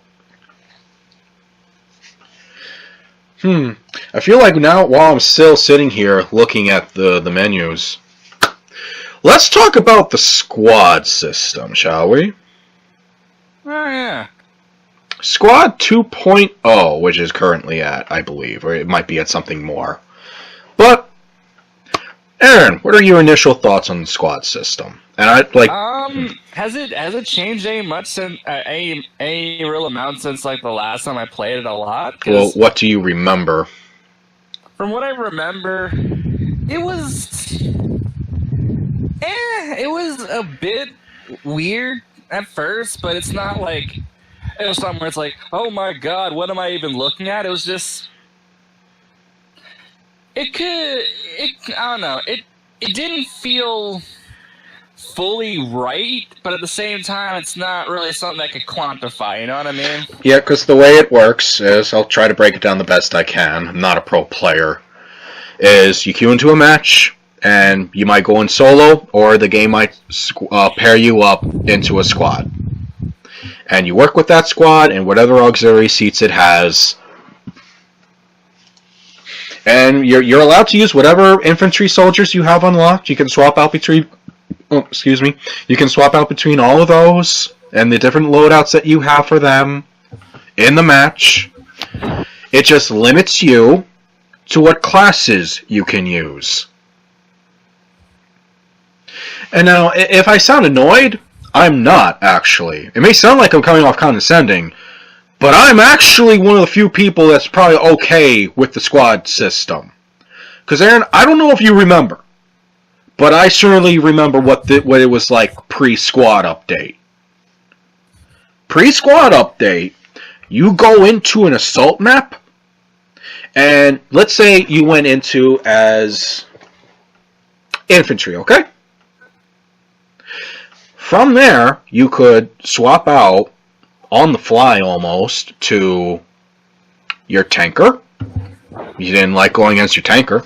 You could go back and swap out to your paratrooper. If you don't want to do that, or if you feel like gotta change out, back out of the match, come back as your Recon, or come back as your pilot.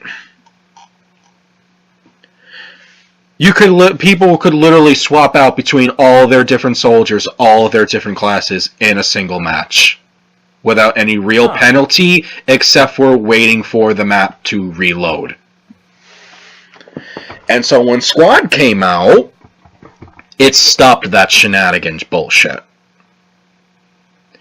Now, rather than having everything at your disposal, you actually had to plan out what you were going to bring to a fight. And when you were thrown into a match, as annoying as it can be sometimes, if you lose connection, you can't join in until you can't go to another match until that match is done. You can't swap out your soldiers all on a fly unless it's an auxiliary seat soldier. You actually have to plan out with your squad, or plan out for you by yourself ahead of time what you want to bring. Does that sound unfair? Because the way it was that people like me at the time, who didn't have anything, were going up into matches against seasoned veterans who had everything and couldn't do anything about it to counter everything that the enemy was bringing. Like, we could be pushing into a match, and like some of the enemy soldiers would quit out of the match just to come back in as pilots and paratroopers and start to push back, and then back out of the match again and come back in as tankers. And you see what I'm getting at? Yeah. That's how it used to be. With Squad, you can't do that shit no more. It's not perfect. There's some changes I would like to see. Like, if I have a level 3 soldier, and I go into a match, I don't want to be considered the squad leader when it pairs me off into a squad with people who are rank 6 and above. Because you can't be a real squad leader until you're rank 6, or sergeant.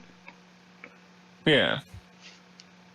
You can't even construct a squad with auxiliary seats until you hit rank 6. I just think that's unfair, a little wonky. If I'm rank 4, if I get dubbed the squad leader, it should be with other people who are not rank 6. Yeah, like, because that means you're just being you're basically being thrown into a match with people who already have much better shit than you do, and there is nothing you can do about it. Just hope they use lube when they come in. Like, look, I'm not saying the squad leader should always be the highest rank, because sometimes you may be rank 12, like one of my soldiers is. You may still want to get those squad member points, but the squad leader should never be someone who's rank 2. Yeah, especially with how long it takes to actually reach like rank 6. If you don't have somebody who, like, if you're a new player and you don't have anybody who's like around your level, you're just gonna get spanked for an entire match. Because you have still for ribbons squad leader and squad member. If you're rank 5 and you're dubbed the squad leader, you can't give commands. I'll talk about giving commands in a second. And 2, you can't even get ribbon points for squad leader. You still get points for squad member. I think you still can give commands as squad leader, but it's been a minute since I've brought like a rank 5 and below into a match. But no, wait, I don't think you can give squad commands. Holy shit, that's another reason why I don't think anyone under rank 6 should be made a squad leader over someone who's rank 14. There should also, speaking of squad commands, people need to actually learn how to press the fucking Q button. I'm sorry for getting profound here, but honestly, this is a pet peeve of mine. Honestly, we just need people who can act as a damn team in general. Look, this is probably a community thing that should probably wait, but I gotta bring it up now because it's part of the squad thing. People. For a community that always like to go on and on about how we don't earn enough XP. Rito continuously puts in different things to help get more XP. Aaron, did you know you can get an additional 1 or 2 points of experience, therefore also extra money for getting kills and being around your friendly tanks? Really? So it actually gives you extra XP for just killing things around your tanks? And being around the tank. It's tank support. It gives you it implores you to be around the tank. Yeah, keep them from basically getting that one asshole with a PTRD, but from, keep that guy from getting behind your tank. Well, that's just probably blowing it up and well, giving a middle finger as he runs off into the sunset. I'll probably talk about PTRDs when we get to the AT part, but that's going to be its own segment. PTRDs, fuck them. I don't even. I'll get to it. I don't want to spoil anything. But holy crap, people! Press the Q button. That is literally free XP at the beginning of each match for the capture. Yeah, I honestly didn't even know that you got extra XP for protecting the tank. That kind of makes me start doing that more. If the tank will just sit there. You also will get additional XP if you're around your squad members when they get a kill. That I think I've noticed since I generally stick with you guys anyway. Yes, you get that. They've done so many things. It's not a lot of XP. Again, it's a point here, a point there. But it's experience, which turns into additional credits for actually playing as a team. That's the one thing I've always had. I've had a problem with almost any game, really, is that teamwork is just non-existent. It is a problem. I'm out for kills. I just want XP. You guys are just gonna steal my kills. Fuck you. Look, you know what? All fair game and whatnot. Because when you break it down, you get more. You still get experience. You still get some credits, even though the majority of the points you're gonna earn are from capturing and defending. But holy shit, the squad system. I'm fine with the squad system, because we said this before. This is not just a first-person shooter game, guys. This is also a strategy game. Get with your try to talk with your squad. How many match queues have you sat through with the squad you got paired up said fucking nothing? Honestly, I've had that with so many other games. Even games like Overwatch, which, by the way, if you are not talking to your team in Overwatch, just stop playing games, because you clearly do not,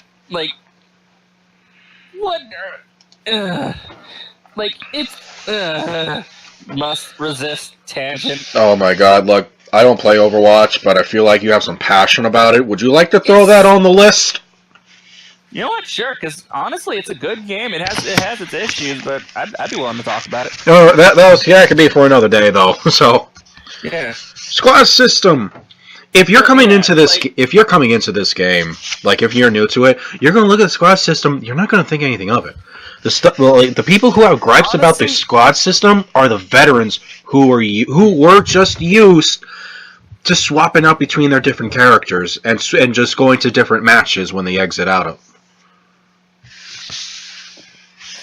Yeah, honestly, it's my thoughts on it is, if the game has a squad system, that means you're supposed to use that squad. Don't ignore it for the sake of getting slightly more kills, but most likely going to die more in the long run. Now look, Work as a damn team, people. It's basic shit. Now, look, here's the thing. When the squad system did drop, it was still when I was a relatively new player.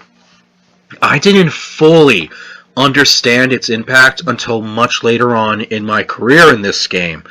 You were there for the moment. The way it used to work with your soldiers is that it had career options. Do you remember that? You could swap between... If your soldier was high enough level, he could go to a different career option, and he could even switch back if he chose to, if he had the money for it. No, you can switch back. Yeah, you could switch back. The way it is now, you choose a class. You have to choose a class because you can't promote anymore. The only way you can actually switch careers now is if that soldier existed pre-squad update. I didn't know that at the time because, again, this was all still new to me. So, like, these things that people were complaining about, that they had gripes about, it didn't impact me because I literally had, like, a total of 4 soldiers at the time, and 2 of them were just basic infantry for the Germans and the Americans, and the other 2 soldiers that I had was just infantry and a tanker for the Soviets. So, like, it was back when... did I even get a pilot at that time? I didn't even get a pilot. The pilot came after squad. It was when I got my finally decided to get my second infantry for the Soviets. I was in the mindset of, okay, I'm going to grind him out to be that. Oh, I can't. Fuck. I just bought this guy. Fuck. Now I know what people were talking about. I still found a use. Because I delved deep, and I figured out the reason for a lot of these things. They want you to have multiple of each soldier. You want to have different loadouts. Okay? Mm-hmm. Alright. They want you to have different soldiers with different loadouts to bring with you. And again, you can swap out between each of those soldiers, even in combat, so it doesn't come off as that big of a deal. Because they want you to keep spending credits. Do you start seeing where I'm slowly starting to get at? I'm slowly trying to get to the topic of the grind. Yeah. The squad system, it's all said and done. I think, for the most part. I understand it at least. Aaron understands it for the most part. It's basic. A lot of the gripes people talk about was old news to me, at least. Getting into the grind now. You can't swap out between your infantry to, say, Recon. Because to change career paths, it costs significantly a lot cheaper than buying new. In fact, I think I can see an example of it right here. I got my Soviet guy up here, and let's say I click on Recon. I can do that because this guy existed before Squad. It would cost me 114,000 credits. Sounds like a lot, right? No, to be fair, that is a lot. But if I were to buy a new soldier, a new Recon, level 0 Recon, 208,000 credits. See, getting a basic infantryman, which at the time cost next to nothing, getting that and then grinding him out to high enough level to another class was significantly cheaper than buying a new class. Well, you can't do that anymore. You gotta instead grind out to get enough money to just buy a new soldier outright. Aaron, I know you got a lot to say about the grind system. Yeah, I'm pretty sure all of us do. It's a grind. But it's a grind I understand. It's a free-to-play game. It could still use a bit of improvement on it, but yeah. I don't want to be too harsh on Rito. I'm sure a lot of people do, because Rito still at least does occasionally throw the free membership every now and again, or free ribbon boosts and free credits. but still, it's a crawl to get up there if you are not a veteran membership. Like, the fact that you would need, because again, I think it was pre-squad, where even if you had just one infantry soldier, you could go into a match, leave that match, swap out his gear, and then go back into that match. Can't really do that now. You gotta buy, if you want different loadouts, you gotta have a different infantry soldier. And then grind, and then buy the new equipment for him.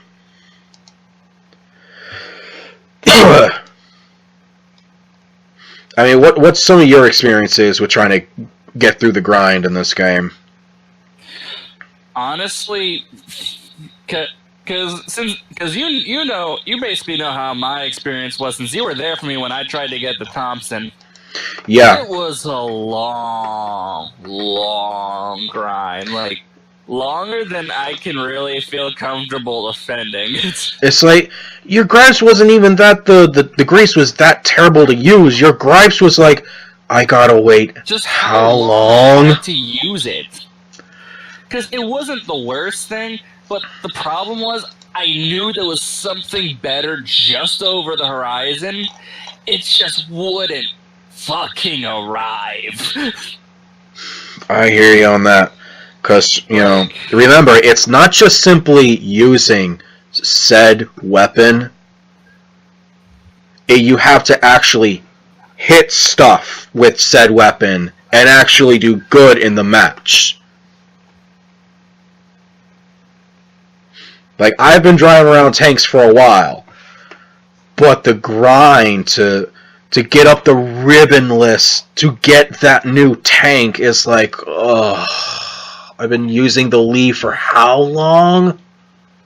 Yeah, especially as far as tanks go, when you have to start with the literal bottom of the barrel, where, let's face it, if you're not Germany, a lot of tanks just aren't gonna cut it. Not fair. Not true. Not fair. Are you sure? Because if you remember that Russian light tank you have to start with, it was kind of garbage. The German and the American are equally trash. Are they? Well, yeah, man. In fact, the M2A2, if you're the only one in there, you can only shoot from one side. But that actually only enforces my point to where, let's face it, if you're going onto a map with tankers, it's most likely with the people with the fucking super powerful ones, and you really, like, if you haven't already been a tanker, you're talking about you're not talking about a fresh tanker going up to a match against other people with their tier 1s. You're talking about a fresh tanker or anyone who's just using that tank going into a game that's been a while in life for a while now, who are using tier 3s and nothing but. Yeah, like, because here's the thing, I get that some tanks are just going to be better than others. Well, yes, of course. That's just how games work. But the fact is, a lot of the earlier tanks can't even really, can't even compete a lot of times, where it almost seems pointless to try if you haven't had that tank for a while already. I think when you break it down, there's a lot of vehicles in this game, but when you compare it to like all the stuff that was used in the war, and I'll bring this point up now, and I'll keep bringing it up later. Rito, said, if it was in World War II, at this point, shit, I think they said even if it was a blueprint, it will be in the game. That's a commendable and great goal to have. So when you have only 4 light tanks for each faction, it's pretty obvious you're only ever going to see the top tiers for each one. No one takes many other things into account, like the fact that you can keep bringing out your Lukes with your APCR rounds as much as you want, but you're going to be burning through all of your resources to do it, as opposed to if you just took out the tier 1 as a money saver. My best matches, some of the matches I consider my best were ones we lost, but I consider the most fun because each tier was represented. Actually, I may have just come up with an idea on how to fix my own gripe.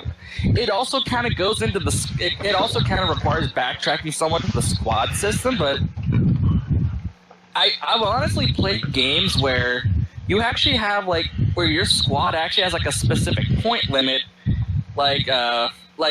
for specific armor that you're going to bring in. Mech Warrior, you have a specific weight amount you have to get in a squad, and you can't go over it. So everyone can't just be in this gigantic juggernaut of oh my god, wait. blowing everything up. Now that what if they did that with armor in H&G? Dude, that would fix everything. Dude. I think, if I remember correctly, I forget how long ago it was. It was some kind of recent. Something called supply trains. Is that depending on what kind of match you go into? I guess if you go into stage or whatnot, you could select which tanks from that tier to put on the quote unquote train. It would be like a resource bar, and when you go into a match, that resource bar slowly fills, and when it gets to a certain point, you can actually then bring that tank out into the field.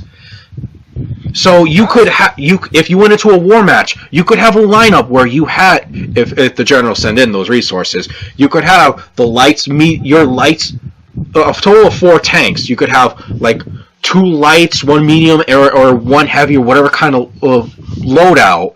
And if you wanted to use your Tiger 2, you would have to wait for that resource bar to fill out. Or you could then have to use one of the other tanks, one of the lower tier tanks, or other classified armor tanks. Yeah, because honestly, if they were able to just... Because you and I both know how many matches we've been in where almost the entire team consisted of heavy tanks. There were also times where you were wasting your tanks that cost a lot of money to bring out because the enemy had just kept blowing it up. So you would want to switch to a lower tier vehicle to save money when like I said, as long as there's just a limited, it's not just, oh yay, we managed to kill 1 heavy tank after it cost us half of our resources, but they still have an infinite amount, so it doesn't matter. But if they made it to where it's only a certain amount of tanks of a certain tier could be on a given map at any given point, say they had it set to where like maybe only 1 or 2 heavy tanks can exist at one time, but the rest have to be of like lower tier. That could fix everything I was talking about, because now we don't have to worry about the common German 2 OP please nerf issue, and instead just be like, oh shit, okay, so that's a good way to go about it too. Yeah, what if we have our lower tier guys go in and either distract the tank while our heavier guy sneaks up behind them, we take out their heavy tank, we have the advantage, and we don't have to worry about, alright, now we just gotta wait for this guy to spawn again in his giant heavy tank, and now he has 3 more friends who have heavy tanks. Well, but we might as well just drop trow right now. Do you feel like then people would just start complaining and fighting over who gets to have their fanciest toy out? Well, at that point, I'd probably... I mean, it sounds like a great idea on paper. It would be a way to start including all the other different tanks and their tiers into matches for once. Well, actually, if that's the case, like I would probably go, like, I mean, I guess it's a lot harder to do than in something in Overwatch where there is a lot more. What's it called? There's a lot more deliberation on that kind of thing because it's a smaller squad. You have to talk about who plays what role, blah blah blah. But, and I know it's probably a lot harder to do because of the, well, let's face it, was it 14-man teams of of H&G 18. if they're not feeling crazy? 18. Yeah, exactly. Like, it's... Like, I know... Like, I'm sure that's a lot harder to do, but at the same time, I feel... I don't know, maybe that would actually give us more of something to... Like, more of some... Like, if... Especially before a match starts, you know how basically the pre-match thing is basically just, oh, this is who joined the match. Right. What if they actually made that an actual screen that had some sort of significance where it's basically somewhere we decide who brings in, like, who gets to use, like, who brings in what tank? Because it'll probably add a bit of time to the match start, but at the same time, if, like, that would basically lead to, like, who here has a more badass heavy tank than the other guy? I do. All right, you get your heavy tank in there, while the rest of us will support you with fucking small tanks. Now, again, as far as I've seen with the community, that probably won't end too well because everyone's essentially, as far as I've seen, also the impression that they need all the glory. Also remember, Aaron, the thing is, that sounds fine in a war match. Remember, there's also staged. Well, honestly, I feel like because stage are the ones that we generally play in for the most part. I feel like that could still help with those, like, especially like the smaller maps. Well, Aaron, the thing is, like, even like stage, it sounds all fine and dandy for like light tanks, but there's like only 2 tanks for heavies.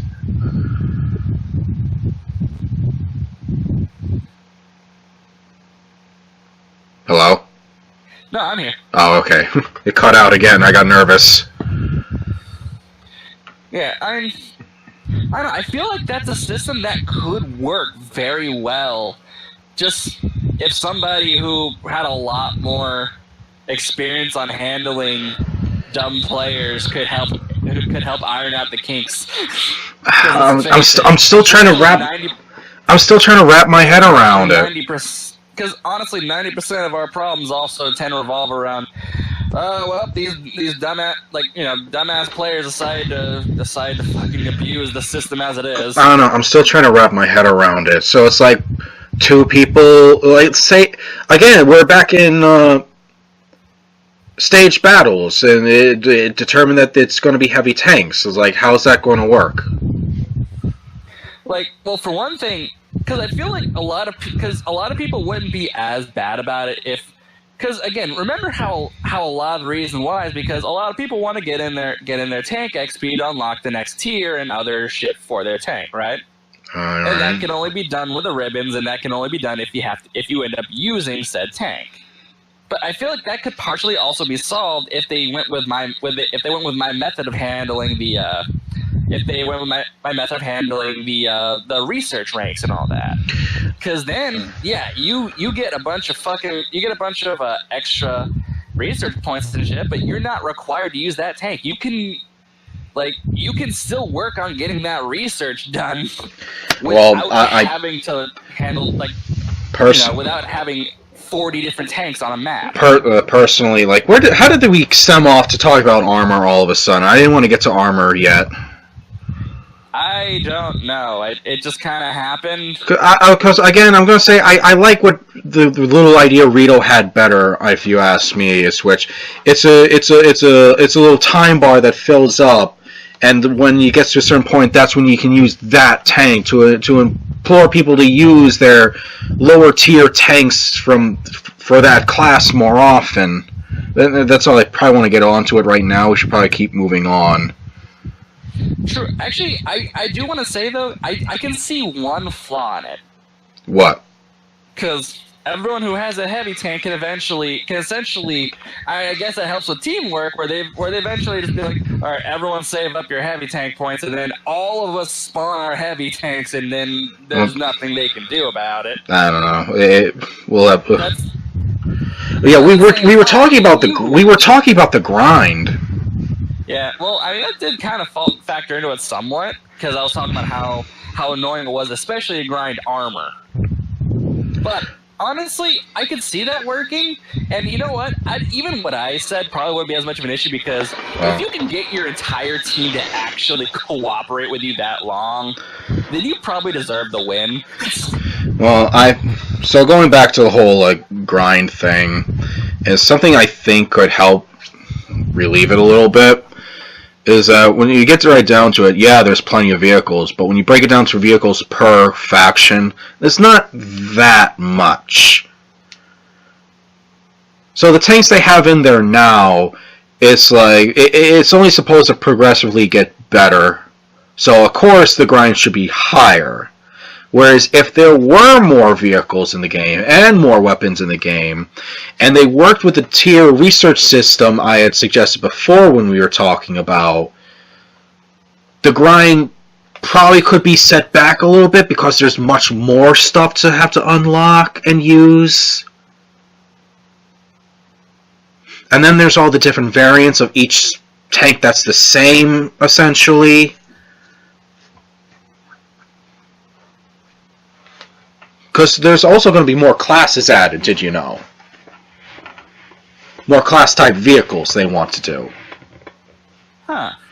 Well, yeah, for instance, there's going to be more planes in the future. They want to add light bombers and then move on to heavy, medium, and heavy bombers.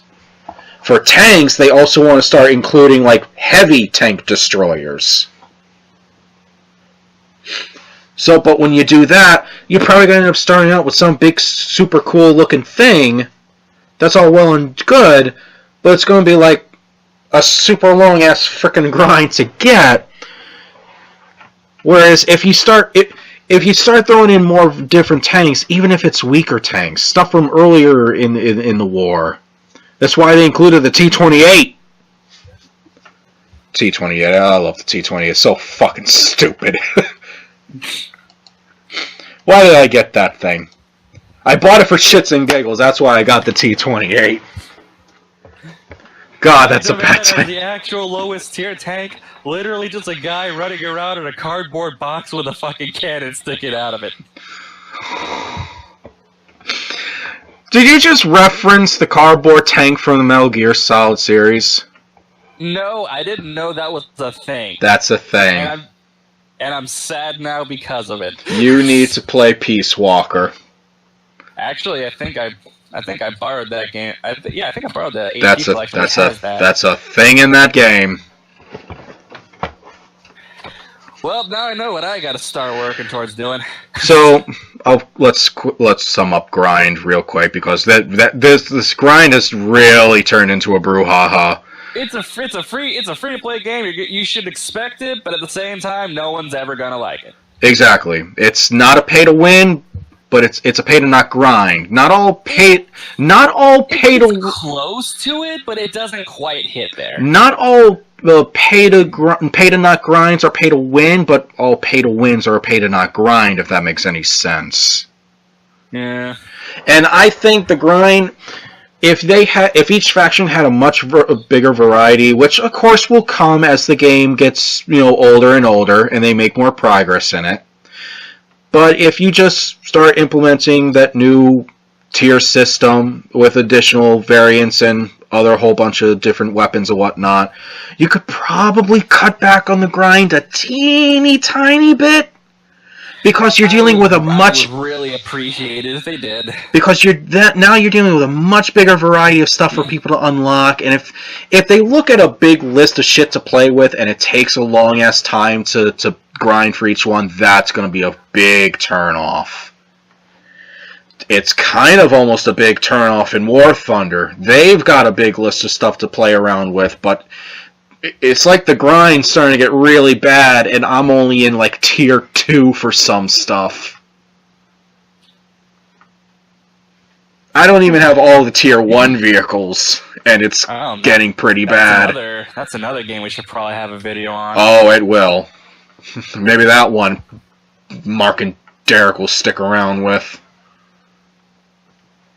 Anyone would. Jesus. Oh boy, now let's see. I think now we should probably... you know what? I know you have a lot to frickin' say, so let's get it out of the way right now. Physics. Physics? Physics. Okay. Aaron, go. Physics made me want to kill myself in a lot of ways. That's a great way to open it. Continue. Literally, it's always amazing when you're driving through and suddenly some slight bump in the game's areas decides to send your fucking Jeep or bike into a fucking spin like you're driving a fighter plane. I can concur. Many moods have been soured, and many sour moods have been made worse by me hitting a bump, going down a road, spinning around 180, and then just facing the complete opposite direction. Sometimes I play it off and just immediately start driving backwards to my location. Yeah, I mean, there's points where it can sometimes lead to some funny situations. I mean, welcome to the world of Bicycle Squad, but at the same time, it gets really annoying when you're actually trying to get something done. This is something that I am glad to say. We're going to keep griping on it a little bit, but I'm glad to say this is something they're looking into and trying to work out and fix for the upcoming, I don't know when, but upcoming Armor 2.0. Fucking thank you. In the sense that I don't know how much it'll be fixed, but I believe part of it is, and we're already starting to see it a little bit, vehicles have more weight to them. Okay, because I don't know if this fully counts as what's it called, physics, but here it is anyway. You remember that stage? The one stage we generally always do that has that one giant fucking creek with the broken ass bridge that we keep trying to ramp off of, like we're the damn Dukes of Hazzard. And I think that's Town you're talking about? I think so. I don't fully remember. But basically it's weird when you eventually fuck up the jump and you wind up at the bottom of the creek in your bike. Right. And for some reason, not only can you not try to ride it out or anything like that. I don't know about you, but if you stay on it too long, I don't know if they already fixed this, but I think my bike legitimately exploded one time when it was down there, when its health bar went down to 0. Yeah, the bikes just disappear. All vehicles just disappear when they're out of HP in a quote-unquote explosion. Yeah, because I know for a fact my bike somehow exploded due to aggressive rust. Yeah, well, the vehicle's no longer in use. I don't know about you, but I've never tried riding my bike in a river. Yeah, well, like I said, I never actually tried to ride in the river.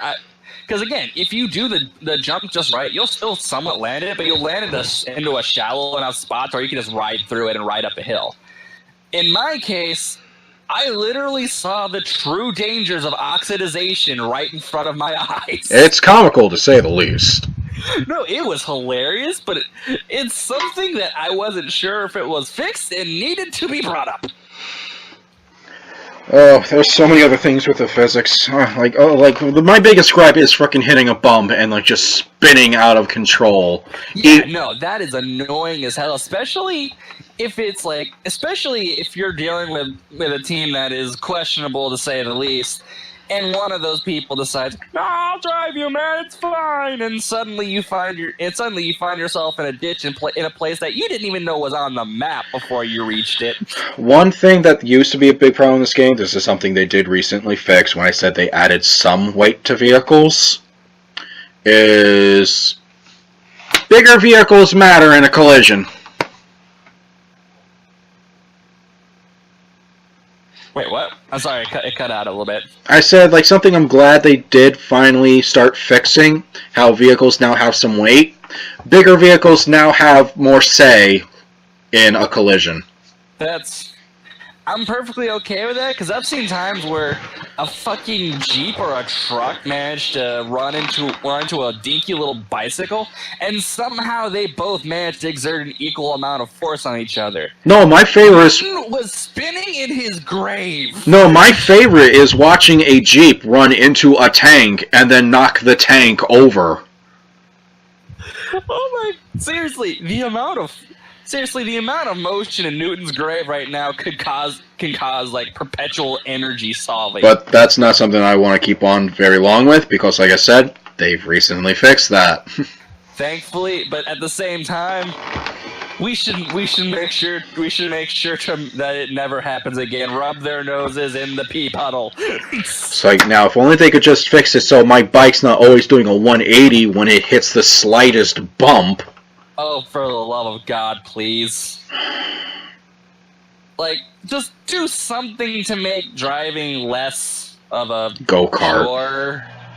Like, honestly, I get that vehicles did not handle as well as they do nowadays, but at the same time, make it usable. Other things on physics? Ragdoll? Don't ever change the ragdoll. I adore the ragdoll. Just don't make the vehicles look like they're made of paper. Yeah, the vehicles, that's something they're continuously working on. It's going to be, there's so much more to come in the Armor 2.0. I'm so happy you fixed what you have. Continue to fix it. Do not give us paper Jeeps. We do not want paper Jeeps. Fix the bike physics. If you were to fix any vehicle physics, make it the fucking bikes. Stop making Newton cry. Something I'll mention it now. Armor 2.0, what they're doing is, there's much more of this I'll get into when we talk about the armor in this game, but they're reworking the way the terrain handles. You basically, let's be honest, you take your Kugelwagen and you drive it on the road and you transition onto the grass and going up the hill, no change whatsoever. It's all the same. That is really annoying. Well, I won't say annoying. It's convenient when you're trying to get around, but there are some problems that I'll get into later on when we talk about armor. But the way they're changing it is now, if you have wheels, you perform better on pavement and roads. You start going on grass, you start going slower, and your turning starts going sluggish because you are no longer on a road. That being said, if you have a vehicle with treads, you will continue to move around as if no change has happened, because you have fucking treads! Making it much more ideal to start bringing some vehicles that have treads if you want to go up the mountain, and not somehow turning your R75 with sidecar into a ATV.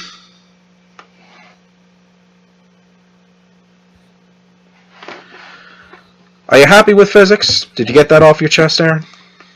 Yeah. It was, like I said, I don't know if Don were here, he would have fucking... Well...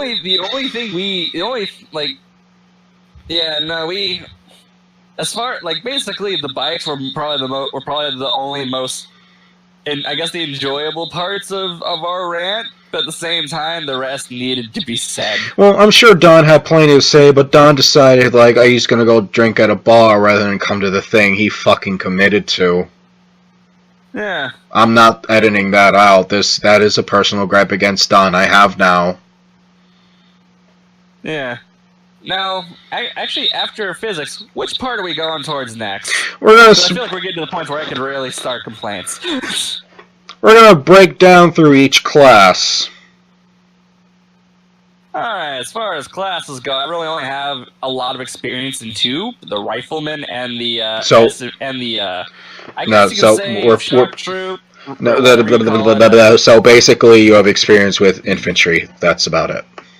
That is literally it. Fair enough. And one half of infantry, I have a pretty good experience in. The other one, I hate with all of my being, and why do I need to do it in order to unlock a completely different type of weapon? So here's the thing with infantry. It's one all be all. It's fucking infantry. You make your infantry what you want to be.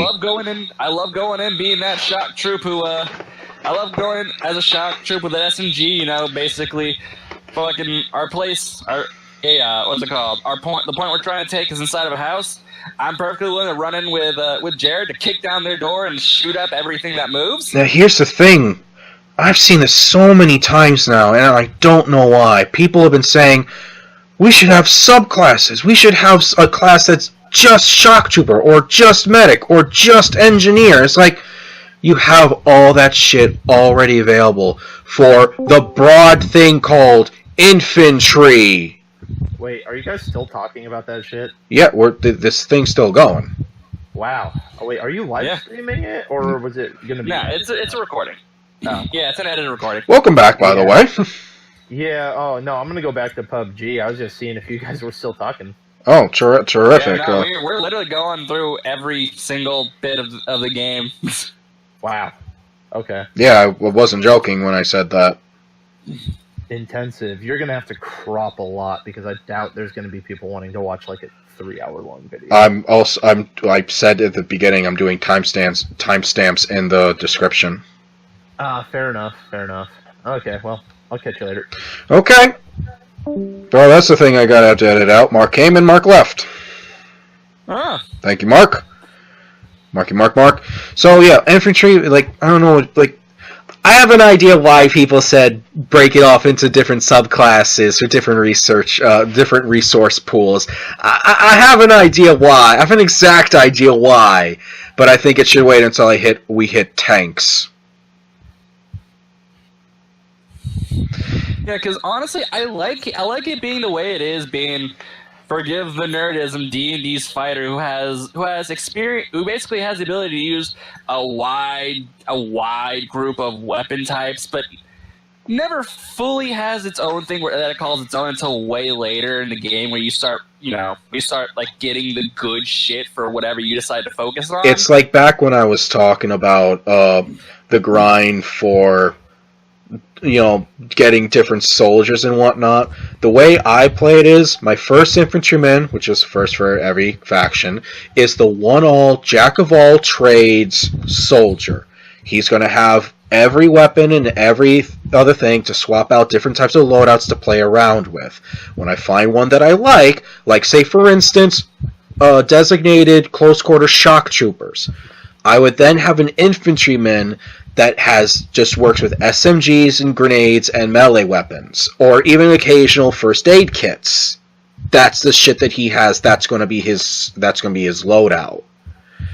Some people are talking about, like, just make an engineer class that uses the bazooka and the stuff and have them build stuff. It's like, no, I know why you want an engineer class. I know exactly why you want an engineer class. You're not going to get it. We have infantrymen, which already has all that stuff available. Make the loadout, you fool! Yeah, like, honestly, I don't mind them keeping infantry just being a one-all, be-all class for all that shit you're doing on the ground. Because that's what it is. Yeah, like, that's exactly what it's supposed to be. It's like, what changes would I make for infantrymen? It's like, what else could there be? More camos, more weapons, more customizable options. Did you know they recently added in the option to have different camouflaged helmets? No. Yes. I'd be down to use this if I wasn't allocating every single little credit I had to upgrading my Thompson. Well, they already made it so that each faction has 3, I guess technically 4 helmets they can fuck around with that is interchangeable with all the different camouflage uniforms. And of course, there's one helmet that costs 60,000 credits. Why does my camouflage cost so much money? It's a uniform. I don't think it was ever that expensive for anything. In fact, I believe the Army just kind of gave you that shit depending on what you were doing. Yes, I understand. Some uniforms better suited for other environments, but some of them stick out. A lot of these uniforms are simply there for the fact of, one, looking cool and showing that you've been playing for a while because you've unlocked it. But, I have this, I'm looking at this one, the natural Carl Jade and, the Nagual, it's the Ocelot camouflage for the Americans. Can you take a gander as to how much that costs? I'm assuming more than it should. Let's see, for the jungle, which looks most like the Ocelot one, I guess. Yep, it would be that one. 352,000 credits. Or 2,000 gold. Would you like me to repeat that number? No, thank you. Too bad. I'm going to repeat it for you. 352,000 credits. That's worth more than the Tiger II. And it's a uniform. Which is a fucking problem if something that you are literally using to cover your ass on the battlefield is worth more than something that could punch a hole through a tree. Yeah. That thing is, again, some uniforms kind of better out there than others for blending in with the environment. Not all of them. I get that, but you shouldn't have to pay more for a fucking shirt and pants than you do for a literal piece of military hardware. Yeah, kind of recently, I should say, they had a little discount going on for uniforms. I could still only get some basic shit. I basically got an olive uniform, which, I'm sorry, looks barely different. It's a slightly different shade of colored pants, I think? And slightly different shade of shirt. Those were the cheapest, obviously, but my fucking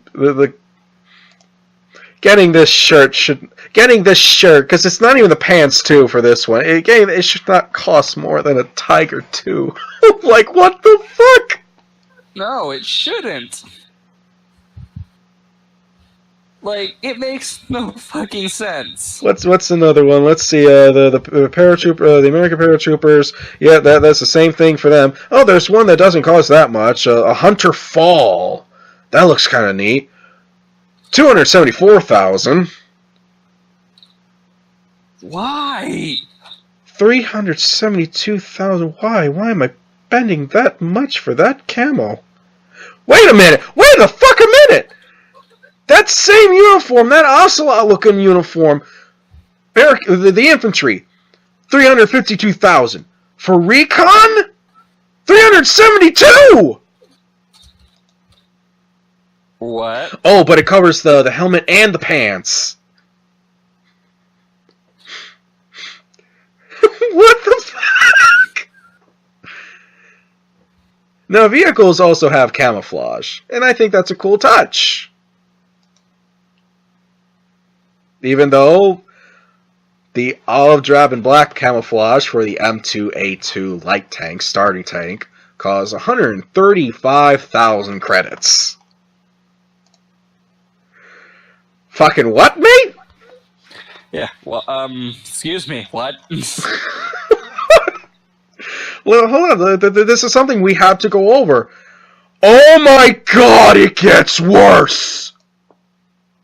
Why, God? I looked at the German uniforms, okay?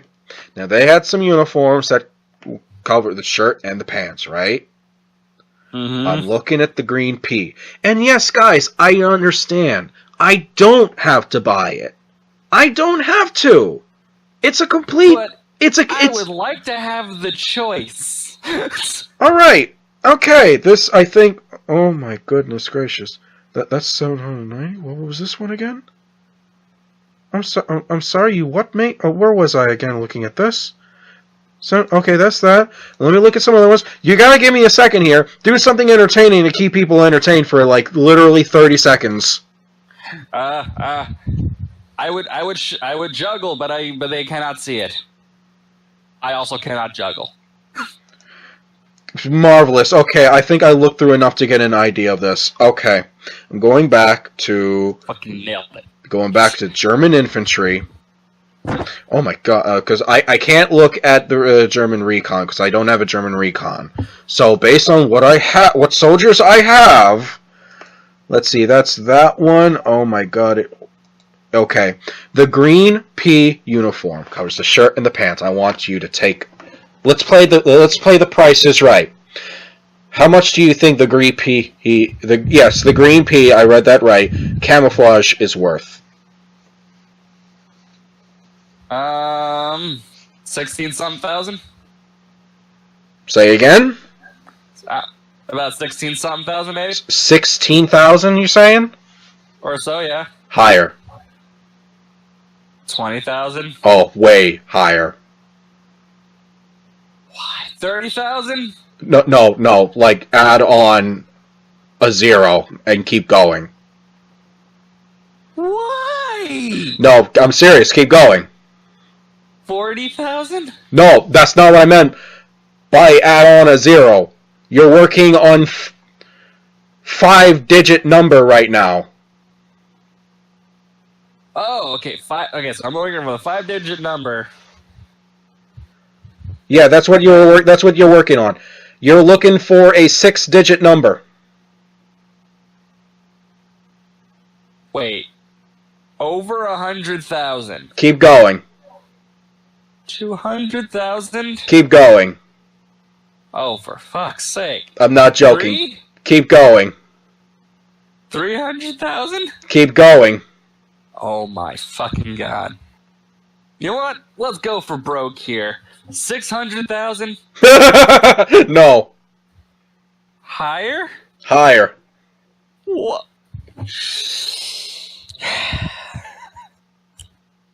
Getting real tired of your shit, guys. Okay, I'll tell you. What the green pea camouflage.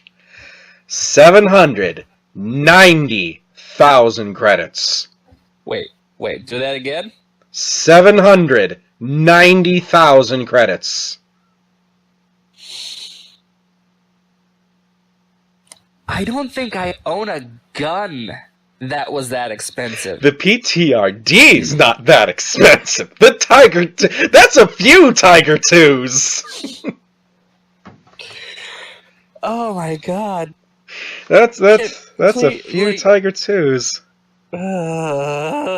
Like, what the fuck? Why? Capitalism, ho! What the fuck? What are the helmets? I didn't even look at the helmets. They got another one they got another helmet that's worth 60,000. So if you combine the Testudo helmet, 60,000, with the green pea uniform, oh, never mind. Oh my god! Upset. You don't have to go to battle with a gun to be the most expensive thing on the battlefield. Wow, Lord. Why? So, I know we're still talking about infantry, but this is a side note for infantry that goes back to the grind. Yes, keep going back to the grind. Why does this shit cost so much? Like, Jesus Christ. Okay. That's infantry. This is the most basic thing around. People are asking for subclasses. I know why they're asking for subclasses. But what else is? It's because they don't want to grind as much. No. If you think that's your reason, that's fair enough. But I think I know why people are asking for subclasses for engineers and whatnot. But we're not. Share it. It has to do with tanks. We're not at tanks yet. Let's get into paratroopers. Aaron, I know you don't have a paratrooper. Let's see. I have nothing on this one. Let's see. We did have another person for paratroopers, but they fucked off. I do have some experience with paratroopers. I've shot a couple down using my Thompson. It's a great experience. Paratrooper, almost the same as infantry, only they have fewer toys to fuck around with. They only get 6 equipment points.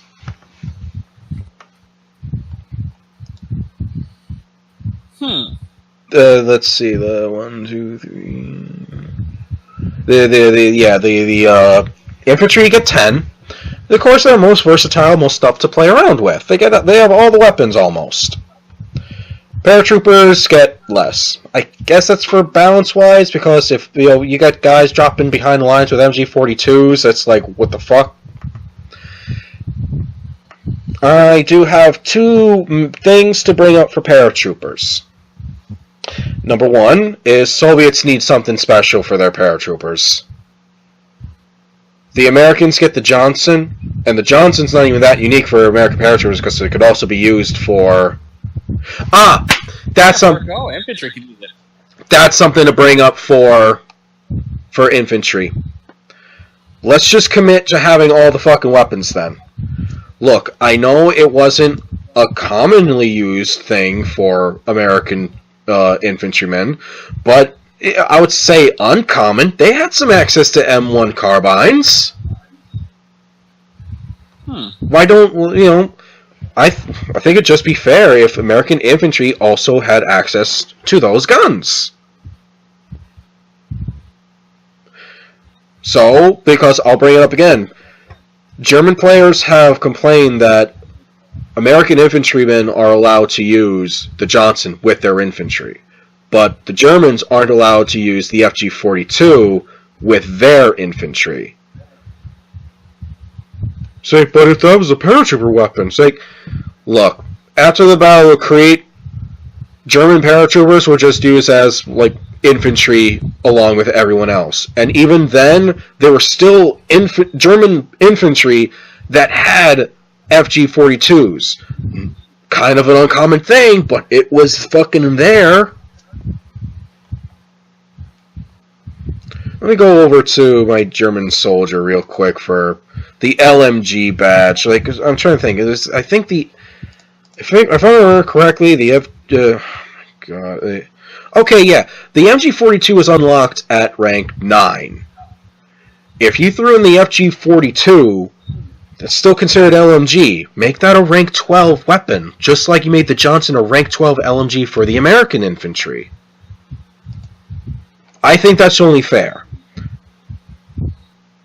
And once you do that, think of something unique or whatever to add for the Soviet paratroopers, because the Soviet paratroopers do not have a unique toy to play with. Aside from jumping in what looks like banana one-suit pieces, the Soviet paratrooper has nothing that really helps them stand out. They have their winning attitude. That's pretty much it. It doesn't get them far. No, it doesn't. Winning attitude does not block bullet. So, that's just what I would bring up for paratroopers, but one other thing I have to say about paratroopers.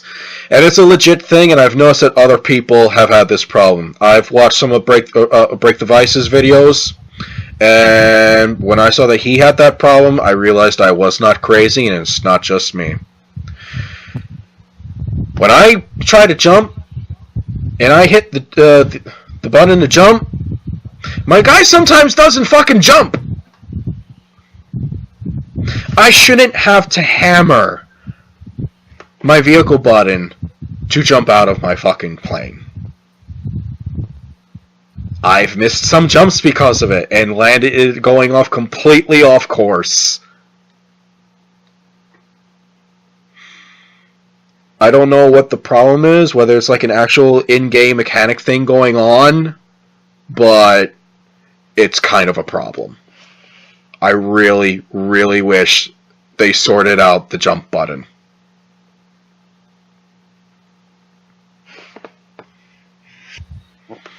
Like, Aaron, like, I know you don't have Paratrooper, but I can't be mad. I got, like, if Mark decided that he wanted to come back to this, I'm sure he's had the same problem, but I know it's not just me.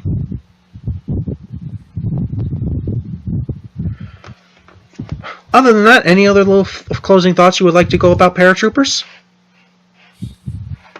Give them something other than winning attitude. Yeah, the Soviet Paratroopers need something. They really do. Give me something that block bullet. Banana jumpsuit only attract bullet. Those poor bastards. I feel so bad whilst I'm gunning them down I'm gunning them down with my SMG, laughing like a maniac. Hey, maybe Rio would implement a system where it would deduct experience points or just points in general for committing war crimes. Because I think that's a war crime. What you're doing? Wait, which one? Wait, which part? Shooting them while they're parachuting, or laughing like a maniac while you mow down human lives? Well, the first one. The second one just comes off as a kink, and I don't kink shame. Yeah. So, Recon's next on the list. I know you definitely don't have Recon, but it is something I recently got to start playing around with. I've used Recon weapons. I know you've used Recon weapons, but did you know the Recon gets slightly different modified bolt actions? Yeah, well, like I said, I've basically taken those modified bolt actions from, like, dead Recons. I'm good. Please tell me it was not from someone running around a point. No, there was actually a couple times that I managed to catch a sniper trying to slink through the bushes, acting all sneaky and shit. So I walked in. So I kind of so I drove a bicycle over somewhere nearby, hunted him down, and did the whole, basically made sure he looked at me before I went night. Well, that's good. That's good for you. Normally, before I stab someone or bash them in the back of the skull. Yeah, I always try to do that, but they tend to turn around too quickly. You gotta be quick. It's one thing to whistle at someone when you kill them, but when you whistle at them when they're still alive and they're not looking, you just know they're sitting there, like, on the other end of their computer, like, my time has come. It's like, he's right behind me, isn't he? And suddenly it starts looking like a scene out of Friday the 13th, or in my case, more war crimes. So the reason the only reason I recently got a Recon, and it was an American Recon, was because they did like an event where classes were 50% off. So the Recon, which normally costs 208,000 credits, was on sale. Hooray! I think I know the reason why it costs so much. It's because they were afraid of just too many snipers in games, which I can see why, since we've already had an issue with more snipers than we were comfortable with. Now, the Recon, you know this issue well. Yeah. Thing is, I feel bad for the Recon class. Because it's a good class. It's a fun game style to play with. Because look, you play around with infantry, you play around with paratroopers, it's all the same. You play around with tanks even. You're used to all that action, you're used to running around. Recon, you're like booting up a completely different experience. You're fucking Recon! Which, guess how people don't play? The Recon! They don't scout, they don't snipe, they decide to stay inside the point. Well, no, sniping's all well and good, and being in the point and sniping and defending it is all well and good, but it's like, people don't use it appropriately. And the reason they don't use it appropriately is because infantry have the same kind of equipment, and which then they can still then run around in the action. And there's also more infantry tickets. And again, this probably may just be my particular experience with it, but I've rarely come across a Recon that didn't just follow me into the front lines, like right behind me, the shock trooper. Yeah, there's three types of Recon that I've seen and played with and against. There's the traditional Recon that has their bolt-action rifle, and they're off in the background, perched up in the sniper's nest, and they're covering kill points, and they're trying to cover point and all the other stuff. There's doing the job. And if you're lucky, They're also hovering their crosshairs over other infantry and tanks that they can't get shots on and trying to call it out. You know, being a recon. There's the support recon, which has a decked-out semi-automatic rifle. They also have access to semi-rifles. So, and to me, with that, it allows them to play closer to the front, but still should remain a touch back. They're the ones that I would feel most comfortable leaving inside points and maybe occasionally getting their hands dirty because they're working with a semi. But then you have what I call the assault recon. The assault recon is the guy using their primary, an SMG. Why would a recon have access to the SMG? My theory is that it makes no sense. To me, it makes some sense actually. If I'm a recon and my primary is an SMG, it's because I'm being the spotter and the backup to another sniper. Yeah, I know, boring gameplay, but guess what loves to be hunted down and then have their OHK turned against their own team? Designated snipers.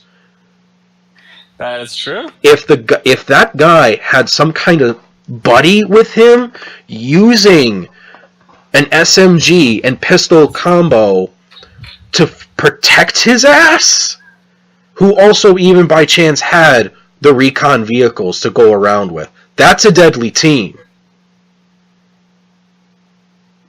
So there is some reason they have access to SMGs. It's just that people don't play as teams, and they use them as assault recons and charge into points when recon ticket pools is only like fucking 24. There's a reason why I feel bad for recons, because no one's playing them. It's because people have said is that they need a system where they can get additional XP for spotting people. Honestly, I can see that. Now, bad news that's going to come with this. This has been something brought up by a lot of people in the community, that if the recon had that system in place, more people who had recon soldiers would feel inclined to actually stay back and recon areas to help point out tanks, aircraft, and infantry.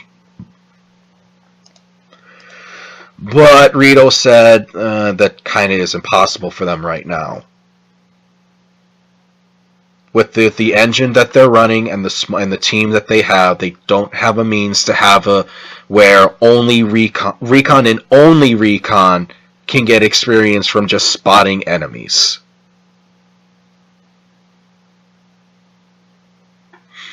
So, rather than just saying, oh well, that sucks, I'm going to suggest something to help improve it. The recon, I have an idea. They need a new toy to play with. Did you know in the game files there exists a mortar? Yes. Okay, now hear me out. A long time ago, they tried playing around with mortars to have them implemented into the game. But I don't know what they did, but they said it was either underwhelming, or overpowered and whatnot. I think they should bring the mortar back, and it should be a recon equipment to provide more of a support role for the rest of the team. They could either have their OHK snipers. I'm going to bring this up about OHK snipers before I forget again. The recon can get access to an OHK rifle much sooner than infantry. Infantry, they have to get their particular class, their particular faction's bolt action rifle maxed out to 12 before they can have an OHK. Recon can get that at rank 9. Better yet, Recon have access to different modifications for their bolt-action rifle to allow them to even one-shot silver heavy sets. Not joking, by the way. See, that's one way to get people to maybe do Recon. Another, give them more support weapons. Give them a mortar. And I thought of a way where it wouldn't be considered OP.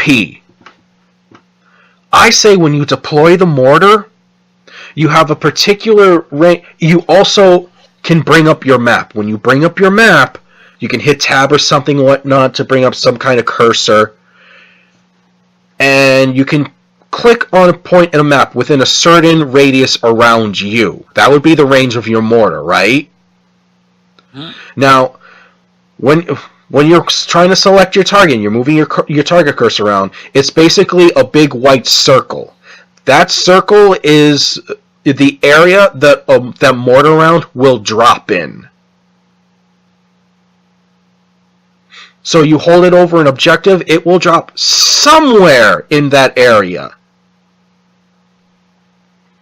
It's indirect fire.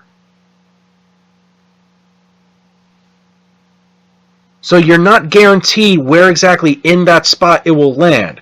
But when the mortar rounds start falling, even if it doesn't kill anyone inside of it right away, all of a sudden the defenders start having to scramble to get inside buildings or start moving from one cover to another.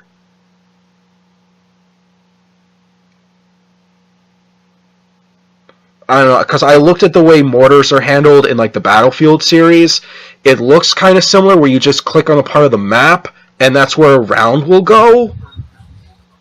But I think if it's just have a marker on a map, which would be indirect fire, that would be just as good. It would give the Recons a new toy to play with, a reason why people would want to play as them. And when you actually have a Recon soldier now, more of a reason to stay back, out of the front line, out of the action, saving your ticket pool, and just support your team. Now, if only one day they actually could somehow implement a system where you would get points for spotting enemies, that would just be all the more, great. I think I should skip over tanks right now and go straight to fighter pilot. I also have no experience in these.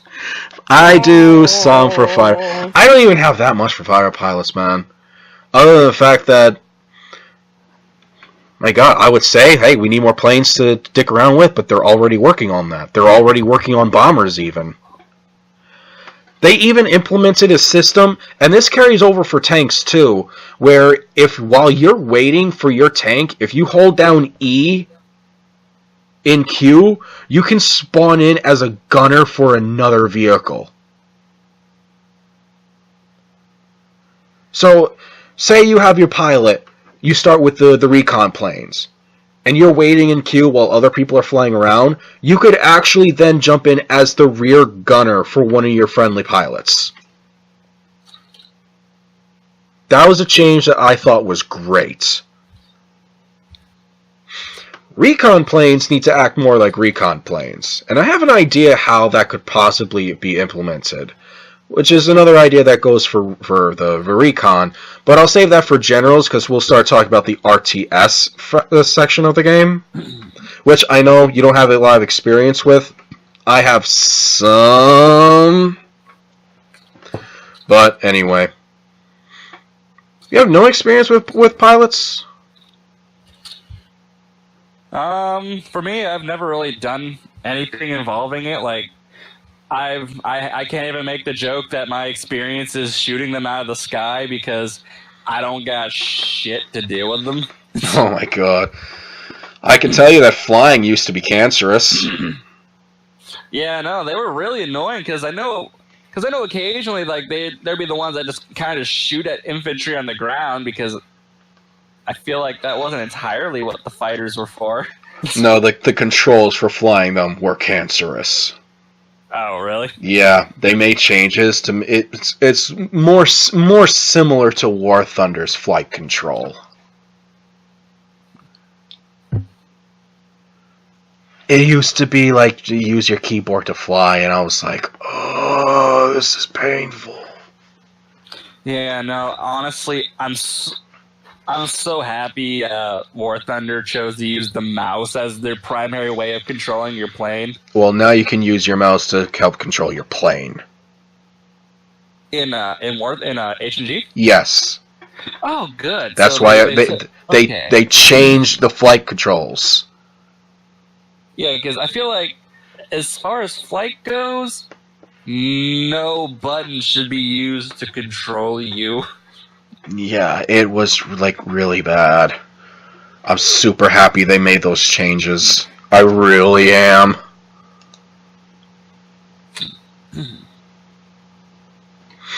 Oh my goodness. Yeah, I love the feature of like jumping in as someone else's gunner. So like you're not bored in queue.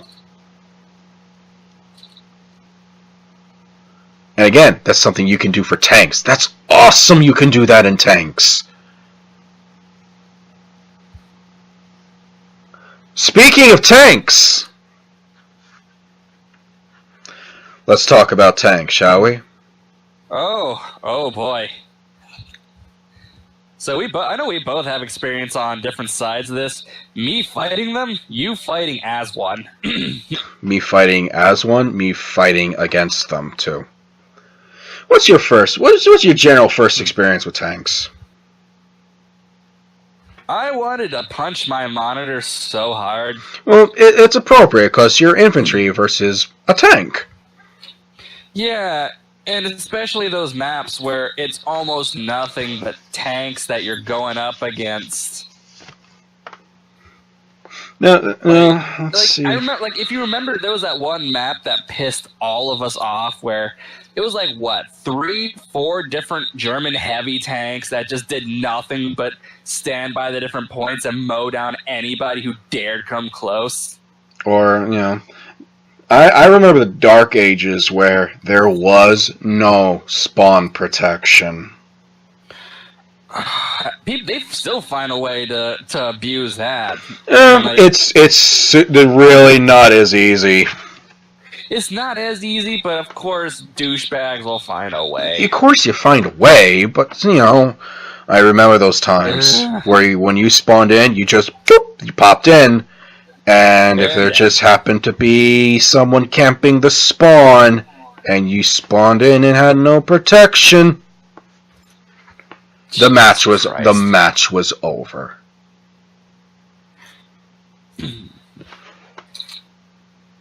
I'm super glad they made that. Now, there's still a lot of problems with tanks. Again, I don't want to say, we need more variety in tanks. Of course we do. There will always be a need for more of something, more different variety. Quick example, I would love to have the LVT for the Americans. It's an amphibious tank.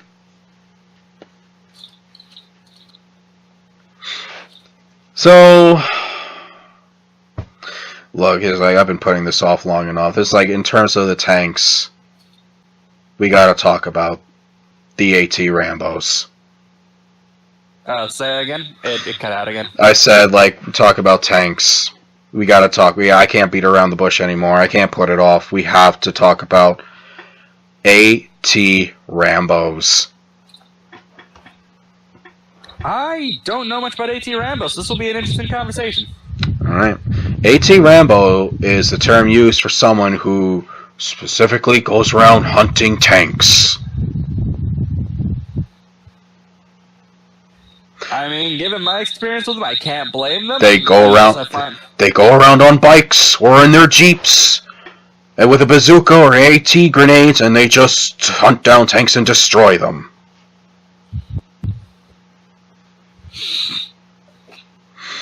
Alright, I'm gonna tell you a story about. Alright, I've been on both ends of multiple ends of this entire argument. Playing as infantry, going around, typical match after match, just getting my ass kicked by spawn camping tanks. So not all tanks are spawn camp. We'll get to you in a second, Jimmy. Sit your ass down. Yeah, fucking community. Christ. Just tanks just everywhere going, like, unopposed, unthreatened. Infantry just being pinned down everywhere. And it's like, I'm sitting there taking cover. One guy goes out that way, he just instantly nailed. And the other guy with me, he just fucking quits. And I'm sitting there, and I was like, I'm sick of this shit.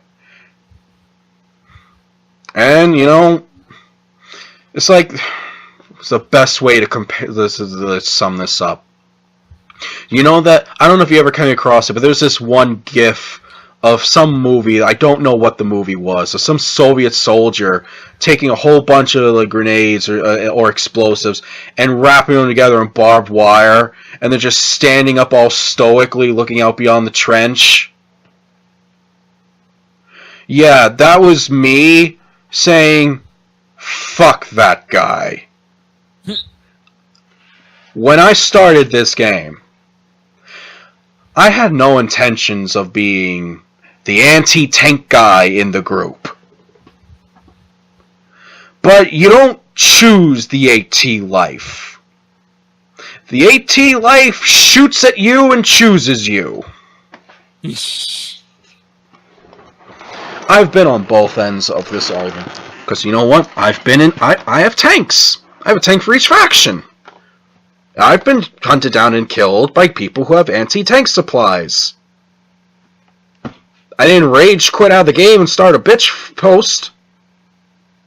Start writing negative reviews about AT Rambos. Because I've been that guy. Because you want to know what a lot of tankers say? You're going to love this. Saying, I'm out there on the edge of the map or skulking about in the woods hunting other tanks. Bullshit. Saying, I'm not interested in gunning down the infantry. I'm interested in gunning down the other tanks so that I can do this and get the different ribbons and advance my tank skill. All the bullshit. You see enemy infantry, you gun down enemy infantry. You want to know why you gun down enemy infantry? Because that's your fucking job. Because you need to do that to win the match. Don't feed me your bullshit that's I'm out there going after only tanks. Like, no, you're not. You're going out there to the corner of the map to snipe from there all the enemy infantry, hoping and praying that not one of them can clue in on your exact position, and you can continue just racking up kills in your glorious death machine. Because that's what you want. You want to feel like you're invincible and nothing can fucking touch you. Well, I got news for you. Some people out there like myself got sick of your shit, grabbed the fucking mine, and never looked back. I remember my first tank kill. It was against an American heavy tank! On a skirmish map. I planted a mine on a road. Tank came across, 3 fuckers dead. Guess what happened? That tank never used that road again. That tank was forced to take the long way around from its spawn to try and find a position. And then when it's found its new position, I fucking set up a trap and had it destroy itself. Stay with your infantry tanks. That's what I try to do. I actually try to go into the combat. I'm not saying I'm not guilty of never trying to find a nice cozy spot to rain death from above on enemy forces. Because if you have the weaponry, you have the machinery, by all means do that to help your team win. But if you feed me the bullshit that you're not out there hunting infantry or you're not interested in gunning down infantry, you only want to go up against tanks, you're a fucking liar. Sorry if I sound a little passionate about this, but I'm sick of the people complaining about AT Rambos. You want to know who should be complaining? The AT Rambos themselves. Because guess what? Anti-tank supplies, explosives, and generals literally cost an arm and a leg in this game. I was in a match, a skirmish map, that lasted 5 minutes because the team bulldozed over us. I finished about even in my KD. One of my kills came from? My kills came from taking out not one, but 2 fucking heavy tanks. A Tiger 1 and a Tiger 2. A maximum of 6 anti-tank grenades used, because that's what it kind of really takes to destroy those things. And you want to know what? I got fucked up the ass with my cost at the battle. The game punished me for taking out the tanks.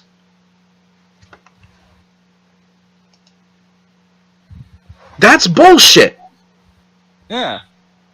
Especially since if you don't, you have basically my experience with tanks, and you never get to do anything because you know, you're a measly tiny person against giant tanks. So like what? You died one time, it was because I sticked your grenade, or I panzerknocked your grenade, or I used or whatever anti-tank shit on you. Okay, fine. You died once or twice, as opposed to what? The 50 or so enemy infantry you gunned down. Guess what, Mr. Tanker, who did nothing wrong? It costs you literally nothing, almost nothing, to use the machine gun and tank shells from your tank. Most it would cost you is like rolling out the tank in the battlefield to begin with. And yeah, some tanks are freaking pricey. Wanna know what's worth? Wanna know what costs almost as much, probably as much as rolling out your tank? The anti-tank supply is needed to take you out. And guess what? We don't even earn that much credits for it anymore. Yeah, if you, like, honestly, if you're complaining about how people keep on going out and killing your tank, maybe that's a sign that you gotta start hanging out with your infantry, so that, you know, if your infantry's around, it's a lot harder for some random asshole to sneak up around you without getting spotted and shot down by one of your many riflemen. I'm just tired of people who's going to say, I'm out there hunting only tanks. Bullshit, you're not. If I know for a fact that your fucking tank is out there, guess what? I'm going after your tank. And if it seems like I'm AT Ramboing, you can call me an AT Rambo. I'll wear that with pride. Because guess what? Let's say you are only out there going after tanks. The German Panther up against any of the other Soviet medium tanks. Yeah, not a good matchup. So you want to know who's going to be very thankful for me AT Ramboing? My team. Yeah, you know, those people that are also in your game trying to enjoy themselves, that are probably getting slaughtered because you won't fucking help them. So, you know what? Let's call this death a lesson on multiple levels. Now, there are a number of things that can be reworked to solve it, because there's still a lot of problems with the tank stuff. For instance, and I fully agree with this, throwing 3 sticky grenades on the barrel of the gun should not destroy the whole tank. But it should at least take out the gun. This is something that they are working on in Armor 2.0. Oh, so they actually make it to where you can just destroy specific parts of the tank? Because that's actually really cool. Like, I believe, like, there's still a general health pool, but you can't fucking knock off over... You can't destroy the tank by just throwing explosives on the turret. You have to aim for specific parts, which means you have to be more careful with your AT supplies. But, you know, the tracks could get knocked out, the barrel could get damaged to stop you from firing, or even firing accurately, which... You could only be repaired by getting out of your tank and repairing. And, you know, if the track was taken out and you're someplace busy, you know, again, gotta be around your friendly troops. You gotta aim for specific... They're making it so parts of the tank can be damaged and knocked out. Part of the tanks need to be fired at if you actually want to do some major damage or even destroy it, like where the fuel is, where the ammo is. So they are reworking it, which I think is great.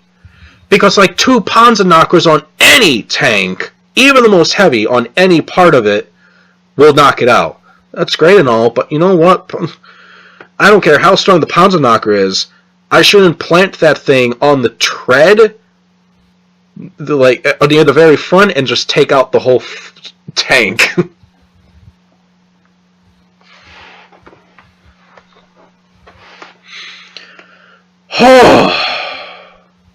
I'm sick of that argument. I really am. Because if you're tired of people, AT Ramboing you, like I said, hang out with your team. You'll find a much harder time getting killed by infantry.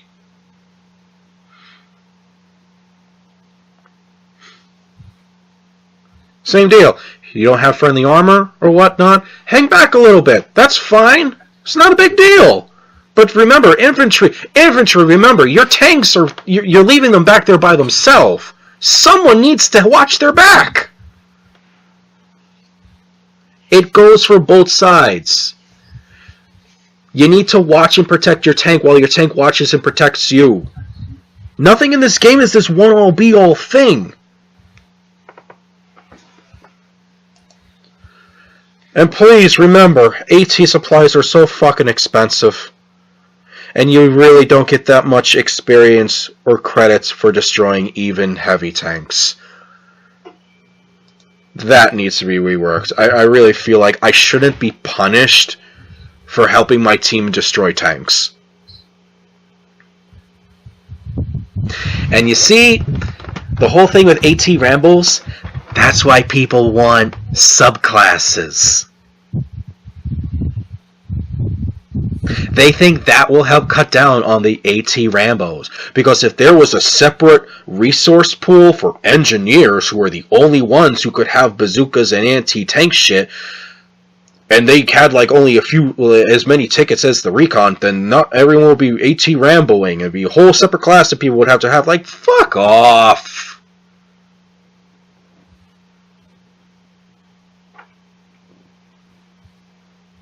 Here's a tip. Don't play music while you play this game. You can actually hear footsteps coming up to your tank. Or, do what Aaron said and stay with your team.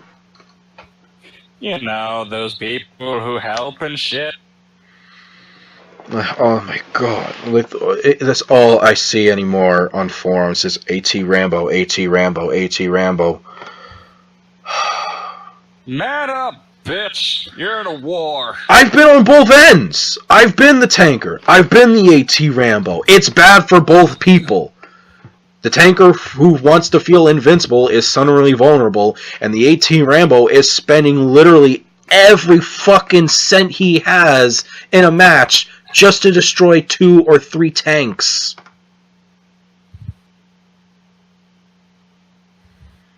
For what? It feels like no gain.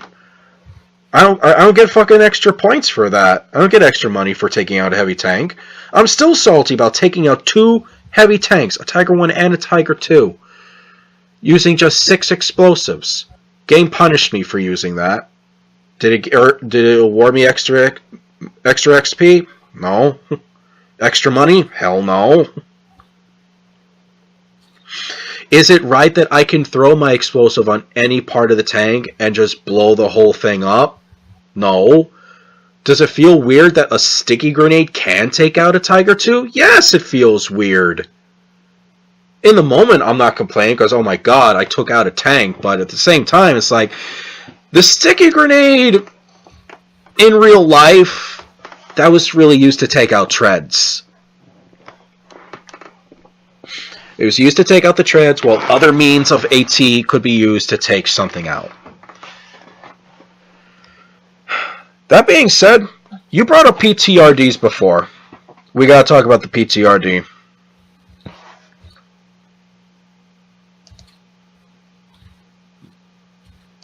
Aaron?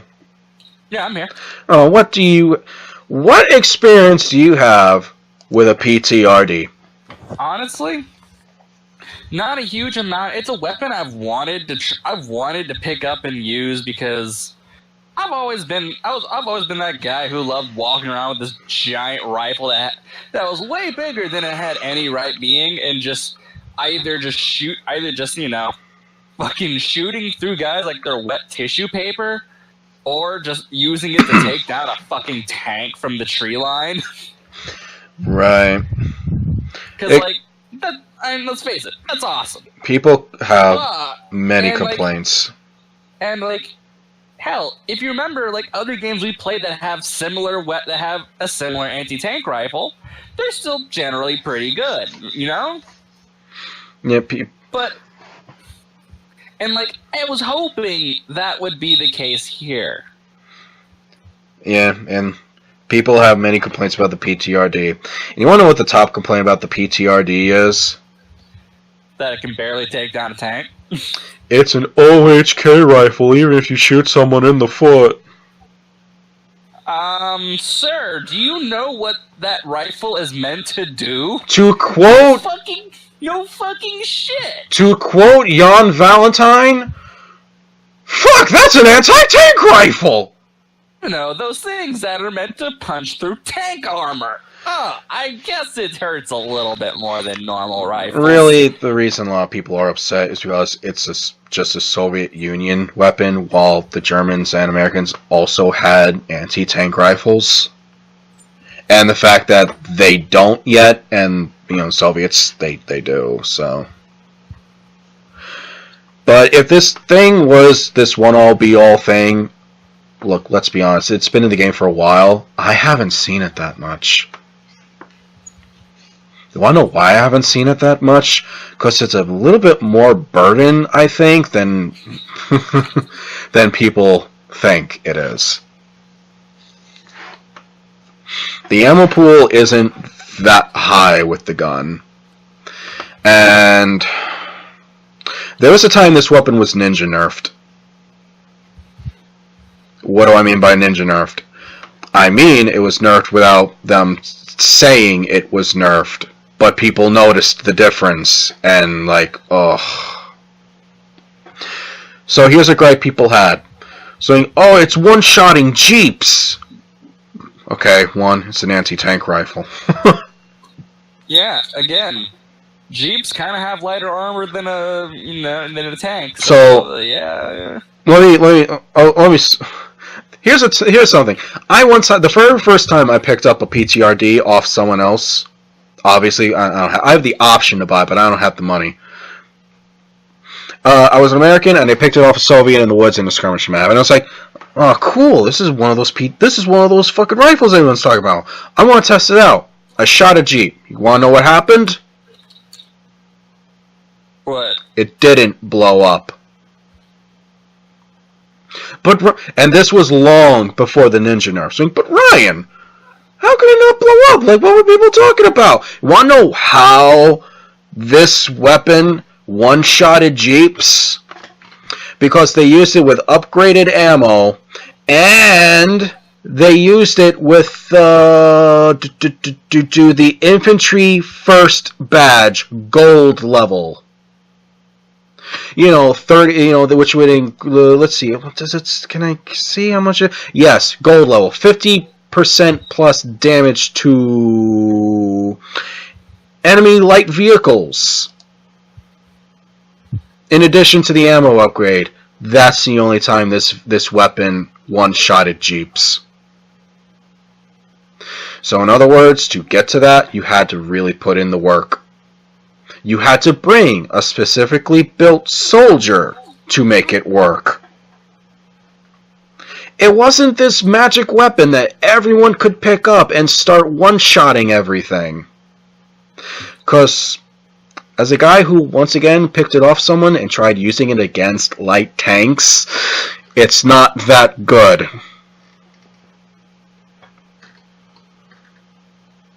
This thing had some trouble punching the armor of some light tanks. Which, hey, historically, this rifle was like used in early war and was primarily, again, 1941, go figure, right?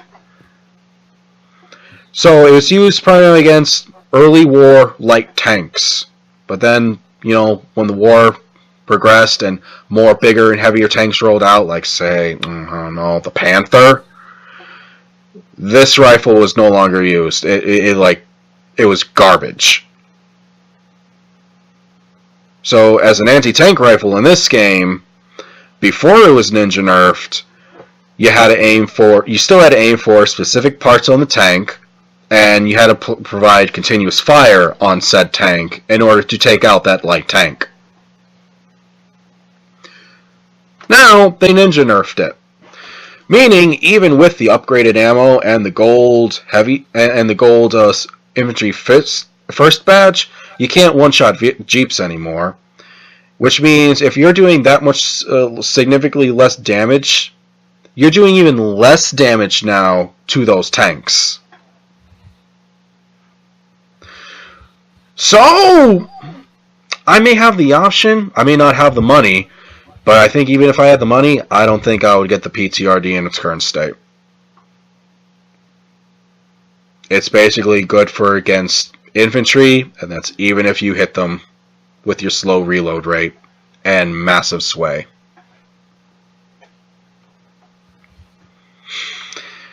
I do have a means of fixing this, though.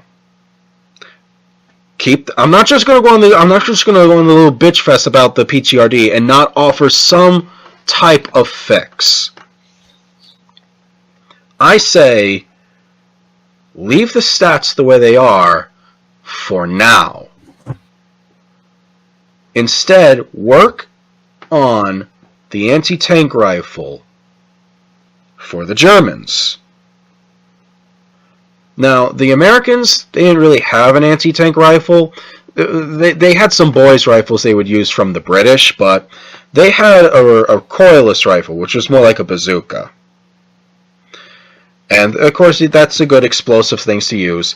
If I were to throw in the recoilless rifle in this game, I would have it so it does less damage than the usual bazooka, but because of its high velocity, it has much more armor penetration power.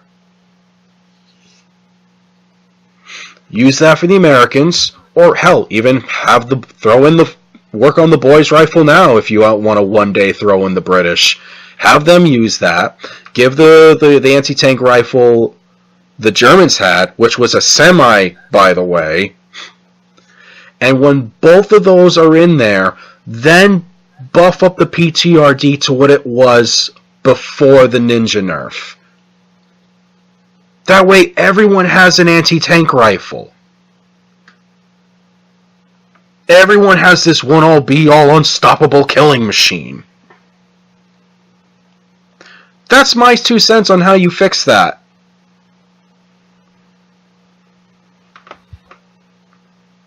Yeah.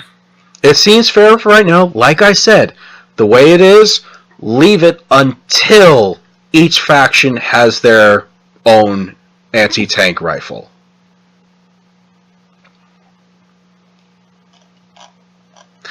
Speaking on keeping stats the way they are, look, I don't know when bipods are supposed to ever be a thing, but when bipods are a thing, where was I going with this? Yeah. The sway on certain other weapons, like say the MG42, needs to be buffed a little. The sway and recoil on the MG42, it's like... used to be a time where that was what the weapon LMG users for the Germans wanted to use, but now everyone uses the MG34 and don't even bother with the M42 because the recoil and sway is so horrendous, it's next to useless. I say temporarily buff the recoil again on those MGs, on all the MGs, until the bipods come out. When the bipods come out, you can put those stats back to what they are now, because the whole point of the bipods is to have the stable ground. And that's my 2 cents on that. Aaron, do you have any experience using the LMGs in this game, by the way? I have not yet, because I haven't gone through the grind to unlock them. I remember picking up an MG42. I think I was an American Paratrooper. I capped some German who happened to have it. It was a little recent, so even I was like, oh my god, you don't see these out here anymore. And I positioned myself in a way that I guess you're supposed to use it. Prone, right? Mm-hmm. I burst fire, gun straight up in the air. That was me even trying to control the recoil. Jesus. Yeah, it's kind of bad. I'm calling for a temporary buff. Bring it to where it was again, until the bipods come out. It's too cool. I'm too good. Like until, my God. You know, this goes out to every game out there. Stop nerfing shit. Buff it. Like, unless it really actually needs to be nerfed, just don't. Let's see.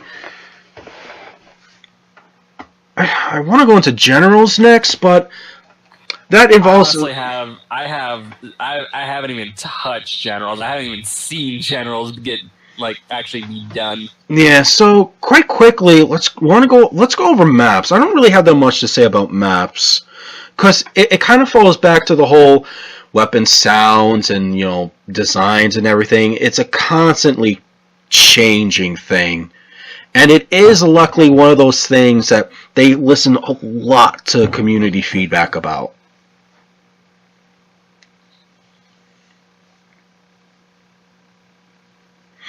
Personally, what changes on any maps would you like to see? On maps? Yeah. I mean, as far as the current maps go, I mean they're fine for the most part. Like I said, I'd like to see more maps for damn sure. That is something they're working on. They're currently working on 2 encounter maps. One Soviet themed, another one French countryside themed, and they're working on one skirmish map that's Soviet themed.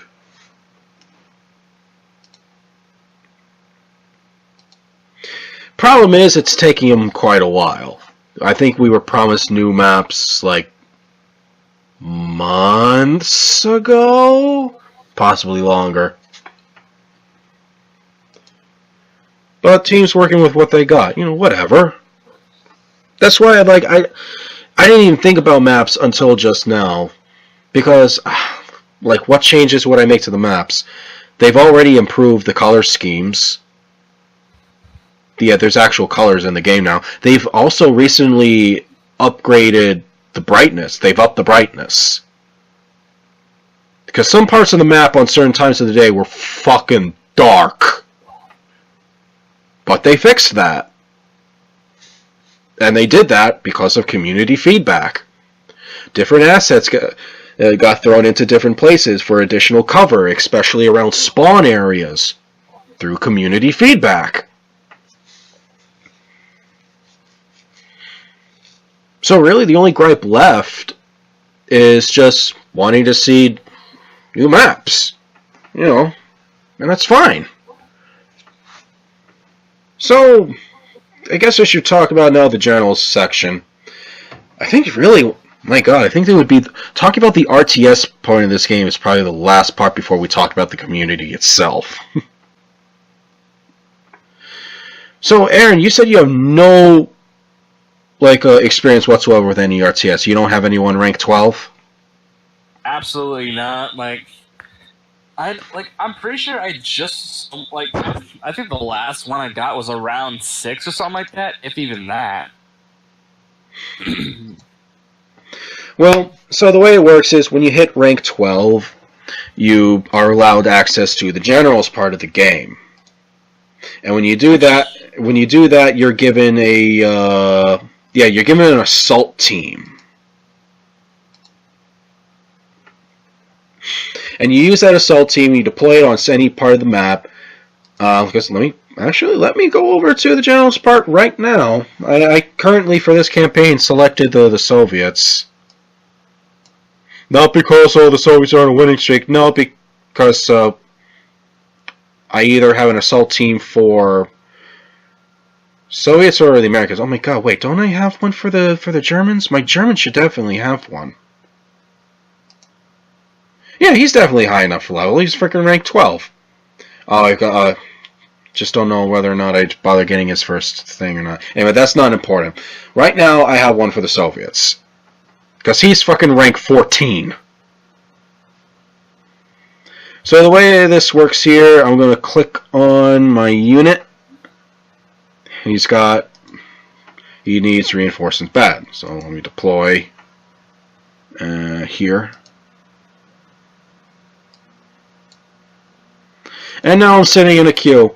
This is quite annoying recently because I find myself sitting in the queue for additional supplies than I am actually deploying my troops. So anyway, Aaron, it's kind of basic. Like you you drag on the map where you want your unit to go, and they'll go there, and they'll form up with everyone else's units, and like those will become the resources in war matches. Like Jared would know a lot about this. So, like for instance, I have a motorized guard, so that's 36 infantry and 12 motorcycles. If I were to throw that into a battle, that match, our side would get an additional 12 motorcycles and 36 infantry in the ticket pool. Yeah.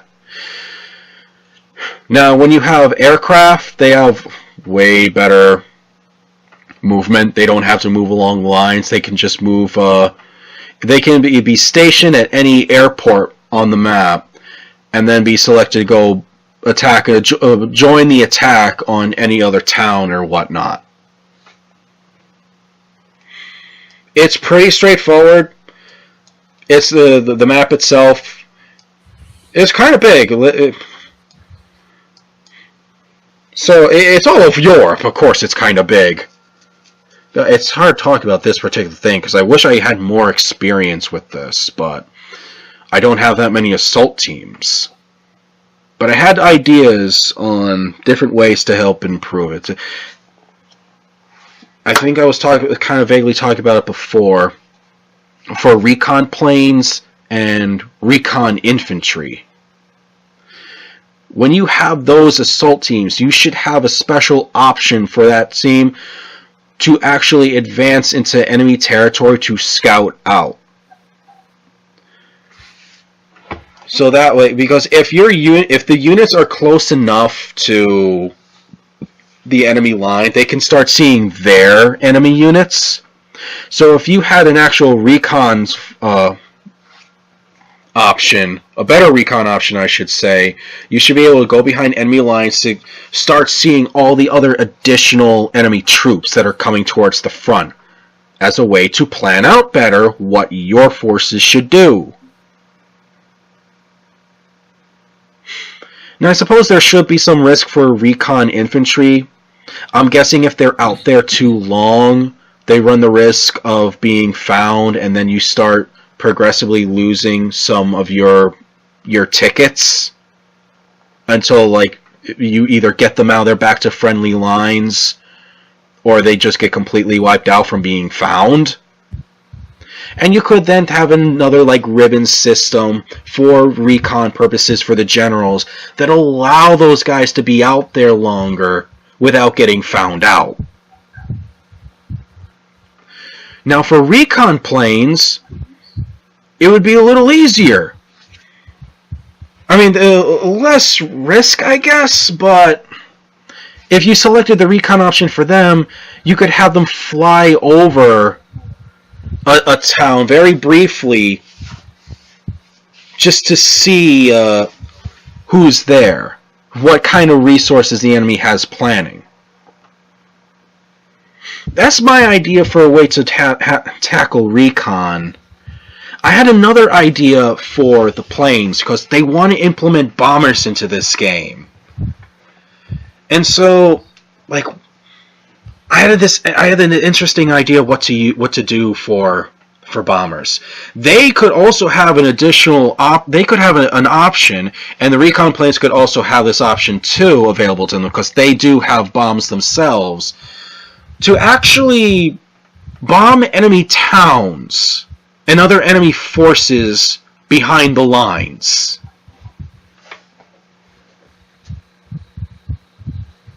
Like, what do you think on that? It definitely sounds interesting.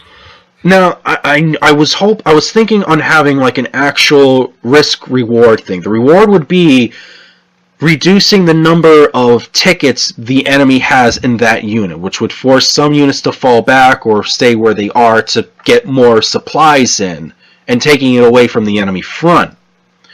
Well, at the same time, you're on a bombing run, or even a recon. The recon should still have some kind of risk to it, just probably not as much.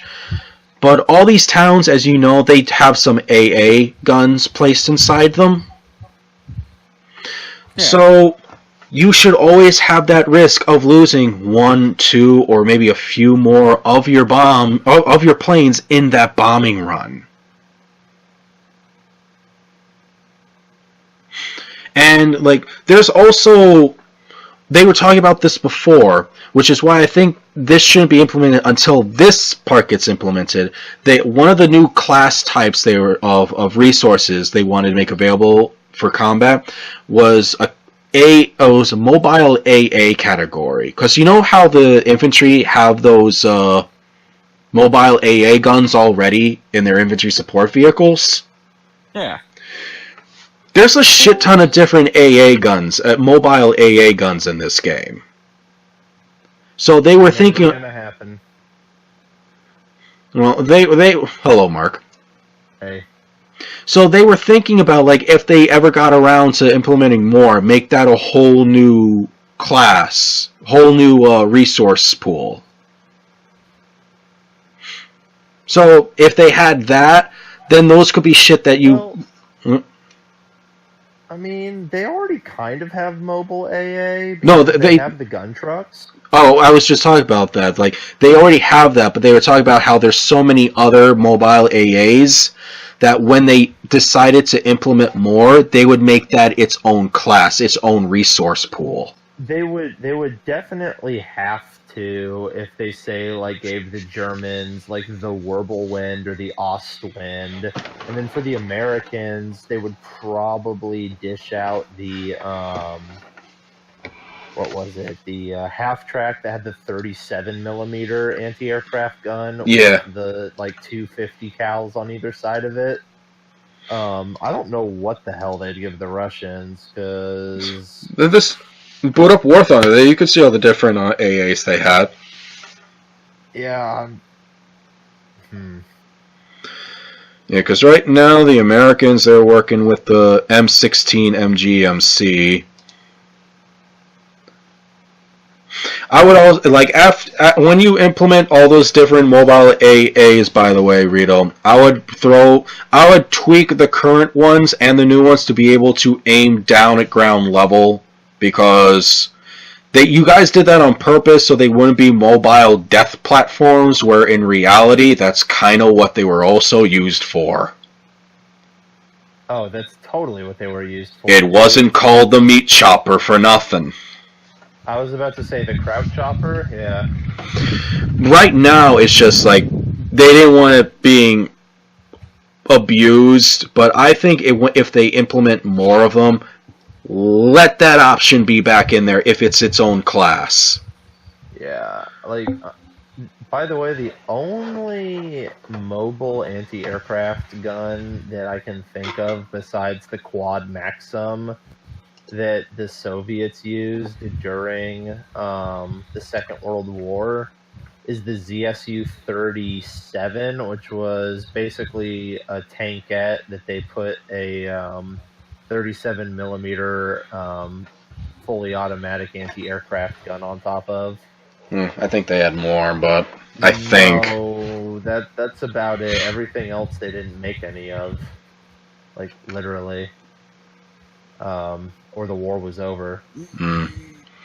Well, I was going over, like, after that stuff gets implemented, how it could be used in the General's RTS map to help make the RTS feel more dynamic and interesting. Yeah. I was saying that if you had those assault teams going around, then if you stationed them in a city or any of the other battlefields, the more of those stationed there means greater risk for any enemy bombers that come into that go to that battlefield to try and bomb and deplete resources, and more of those get taken out. Yeah, honestly, I wish the whole RTS strategy for Heroes and Generals was more like the old Savage games. Because right now it's basically a bunch of generals who don't communicate with each other and just send their units all willy-nilly. Yeah. Did you ever play the old Savage game? Nah. Savage 2? Nah. Oh, okay. That was actually a really cool third/first person combat with also a real-time strategy element, because the real-time strategy element was people like taking command of the actual forces on the map and fighting, and like trying to supply them while people played the individual characters fighting on the map. So it was interesting because you had like a commander doing all the general oversight with the people doing the fighting.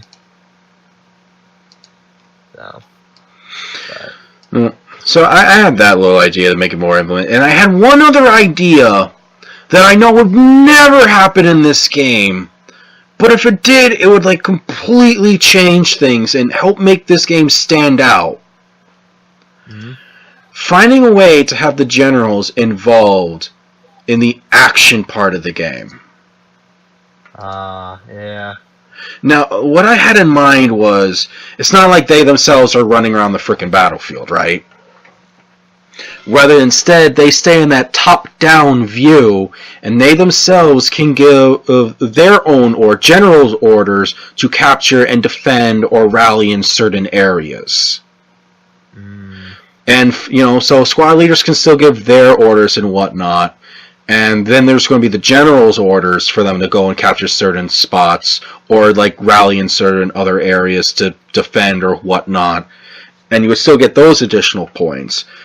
But then I thought more is like, alright, so that's one thing. That's just, like, that's just kind of clicking on the map just for additional XP. What else could you possibly happen to make it more intuitive? And this is where it really starts getting kind of crazy to me, but with on the assault maps, along with the main objective points that you had to hold, there were other points that didn't count towards the overall victory, but instead would allow bonuses to be called in by the general. Maybe. Like if you hold this one spot, if you capture and hold this one spot, your general is allowed to call in an artillery strike. Okay. I mean, I don't know, but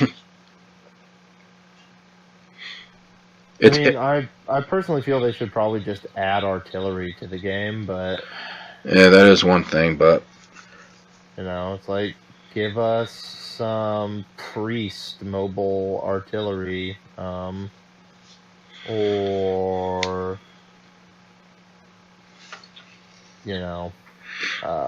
well, I just thought it'd be interesting. A broom bar. I just thought it'd be interesting. It would be a way to have generals do something more than what I'm literally doing right now, and that's staring at a map with glowing dots, waiting for my troops to be done in the deployment queue.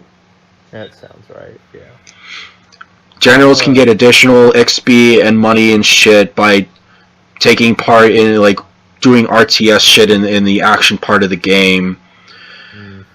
So it would add more to the battlefield, having additional points to capture and fight over, to call in bonuses, like calling in a Recon plane to do a quick pass-by over an area to have enemies highlighted for a second. Calling in, like, calling in the different points to get artillery strikes. Calling in different positions to allow friendly AI bots to help defend a point or attack a point. I mean, that'd be helpful. That would actually be really helpful. I mean, I would. The bot one. The way I was thinking is like it would be multiple of each one. If you hold 1 out of 3 on an assault map, you can call in the tier 1 bot reinforcement, which would be like 2 Gs with like 6 or so soldiers on it. Tier 2 would be 1 G. Some asshole hits it with like a freaking Panzerfaust. Boom. Hey, that's the risk you could run. Like the reinforcements you called in could get hit en route. It would take some programming, sure, but these soldiers would be on their set path. Yeah. To get to a certain point, and not all points would be able to be reached. I know it would take a lot of programming to do. That's not something I expect tomorrow. It's something that would take a lot of time and effort. But if it was something even taken a little bit seriously to thought, it could be really interesting to see. The tier 3 and top tier for bot reinforcements from the ground could include an APC with some troops and a medium tank. Yeah. I mean, I would like to see more mixing of armor, like... Oh, yeah, like, Aaron and I were talking about that before. I understand medium tank versus medium tank battle, but, like, on assault maps, I would like to see mixing of armor types and things like that. You can get that in war matches. I've been a part of a lot of those. Really? Because I haven't seen many like that. Really? Because like recently when I was playing with Jared, we were the Americans against the Germans. We had light tanks. They had mediums. I had a Chaffee up against a Panther. Huh. I've never seen that in the game. And I fucking won! Well, I mean, it's a Chaffee. Dude. I know, it's a Chaffee. If you're using that heat round, you're gonna fucking melt through anything you shoot. I don't even have the APCR for my Chaffee yet. Dude, you know, what country is it? There's some country that still uses Chaffies. I don't know. Let me see. I'm gonna wiki that, because I know there's a tank that still uses it. So, I had my 2 cents thrown in. Some of the other things, just I guess to catch you up that we talked about, Mark, I forgot your name for a second. It's starting to get late, I apologize. Well, yeah, it's 2 a.m. for you. It's like we started... Uruguay that still uses Chaffee tanks. We went through each individual classes even, to breaking them down, like our initial thoughts on them and any changes we thought of, like the infantry, tanks, airplanes, recon. Huh, okay. An idea I had for recon was give them the mortar. That doesn't make any sense. Alright, my reason behind that is not a lot of people use recon. So if you give them that, it would make them more of a support role. Because recons don't do recon.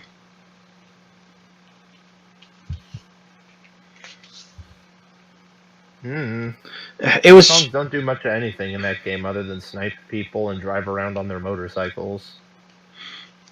Yeah. Well, it was just an idea. Yeah.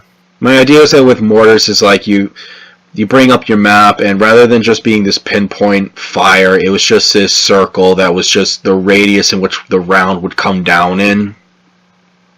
To keep it from to keep it more indirect fire. Yeah, let's see here. By the way, this is totally what they should give the Americans if they want to, or if they ever went to having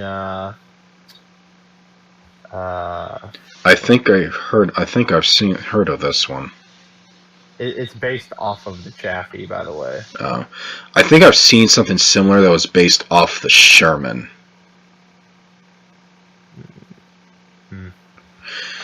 So, yeah. I've said what I wanted to about the generals. I wish I had more, but Don, he said, I'm definitely going to be there. That's something I want to be a part of, turned into, I'm going to a bar. Yeah, I know. I'm very upset with him right now. I mean, I was there for an hour, and then it was like, you know, I want to do other things, because Ugh. Yeah, it's great. Yeah. So, When did Derek jump ship? not long after you. Oh, well, that's stupid.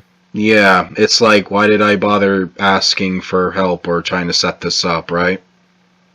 I figured he'd stick around for a while, but... Well, we're reaching the actual very end of this. Community-wise, could have been a long discussion, but I feel like we said what we needed to about the community. Guys, it's a free-to-play game. Please chill. I understand a lot of these gripes. I do! Because I have some of them too. Yeah. But then I'm like, these Rito guys, they're nice guys, and they're a small team. This is the only game they've got. This is their brainchild. Oh, yeah. They have plans on working on this years to come. And I question some of their decisions. I understand that some of their decisions is for the sake of making money. But I have nothing against their business practice, actually. It's what they have to do it, and this is their life. This is their livelihood. So, guys, please. The grind is super real. But, we brought that up. Oh, I know. I understand the grind. I do. I understand the grind in every free-to-play game. Doesn't mean I have to be happy with it. I just understand it. Yeah. Oh. So guys, please, this has been a shit show because over half the people who were supposed to be involved either didn't show or bailed. Yeah. But Aaron's got a good number of hours in this game. He's talked about his highlights. Yeah. I want to hopefully do more of this in the future, guys. Like I do. There are a lot of other games that we feel could reach its full potential just if it had something to help push it. But, again, not everyone's going to be sticking around for like the entire segment of this podcast anyway. That's why the timestamps are there. But if you were there for the whole frickin' thing, if you just had this playing in the background while you were doing something, you deserve a medal. They really do, because we started at 9 o'clock my time. It is now 1:06. There was a lot to say. I was going to say, you guys have been going for 4 hours. It's a lot to say in this game. What do you expect? Yeah. So, anyway, I'm Ryan. I'm Aaron. And I'm Mark. And there was Derek, and there never was a Don. It doesn't matter that much. Never was a Don. Thank you, Don. Adios, guys. Stay awesome. Until the next Feedback Corner.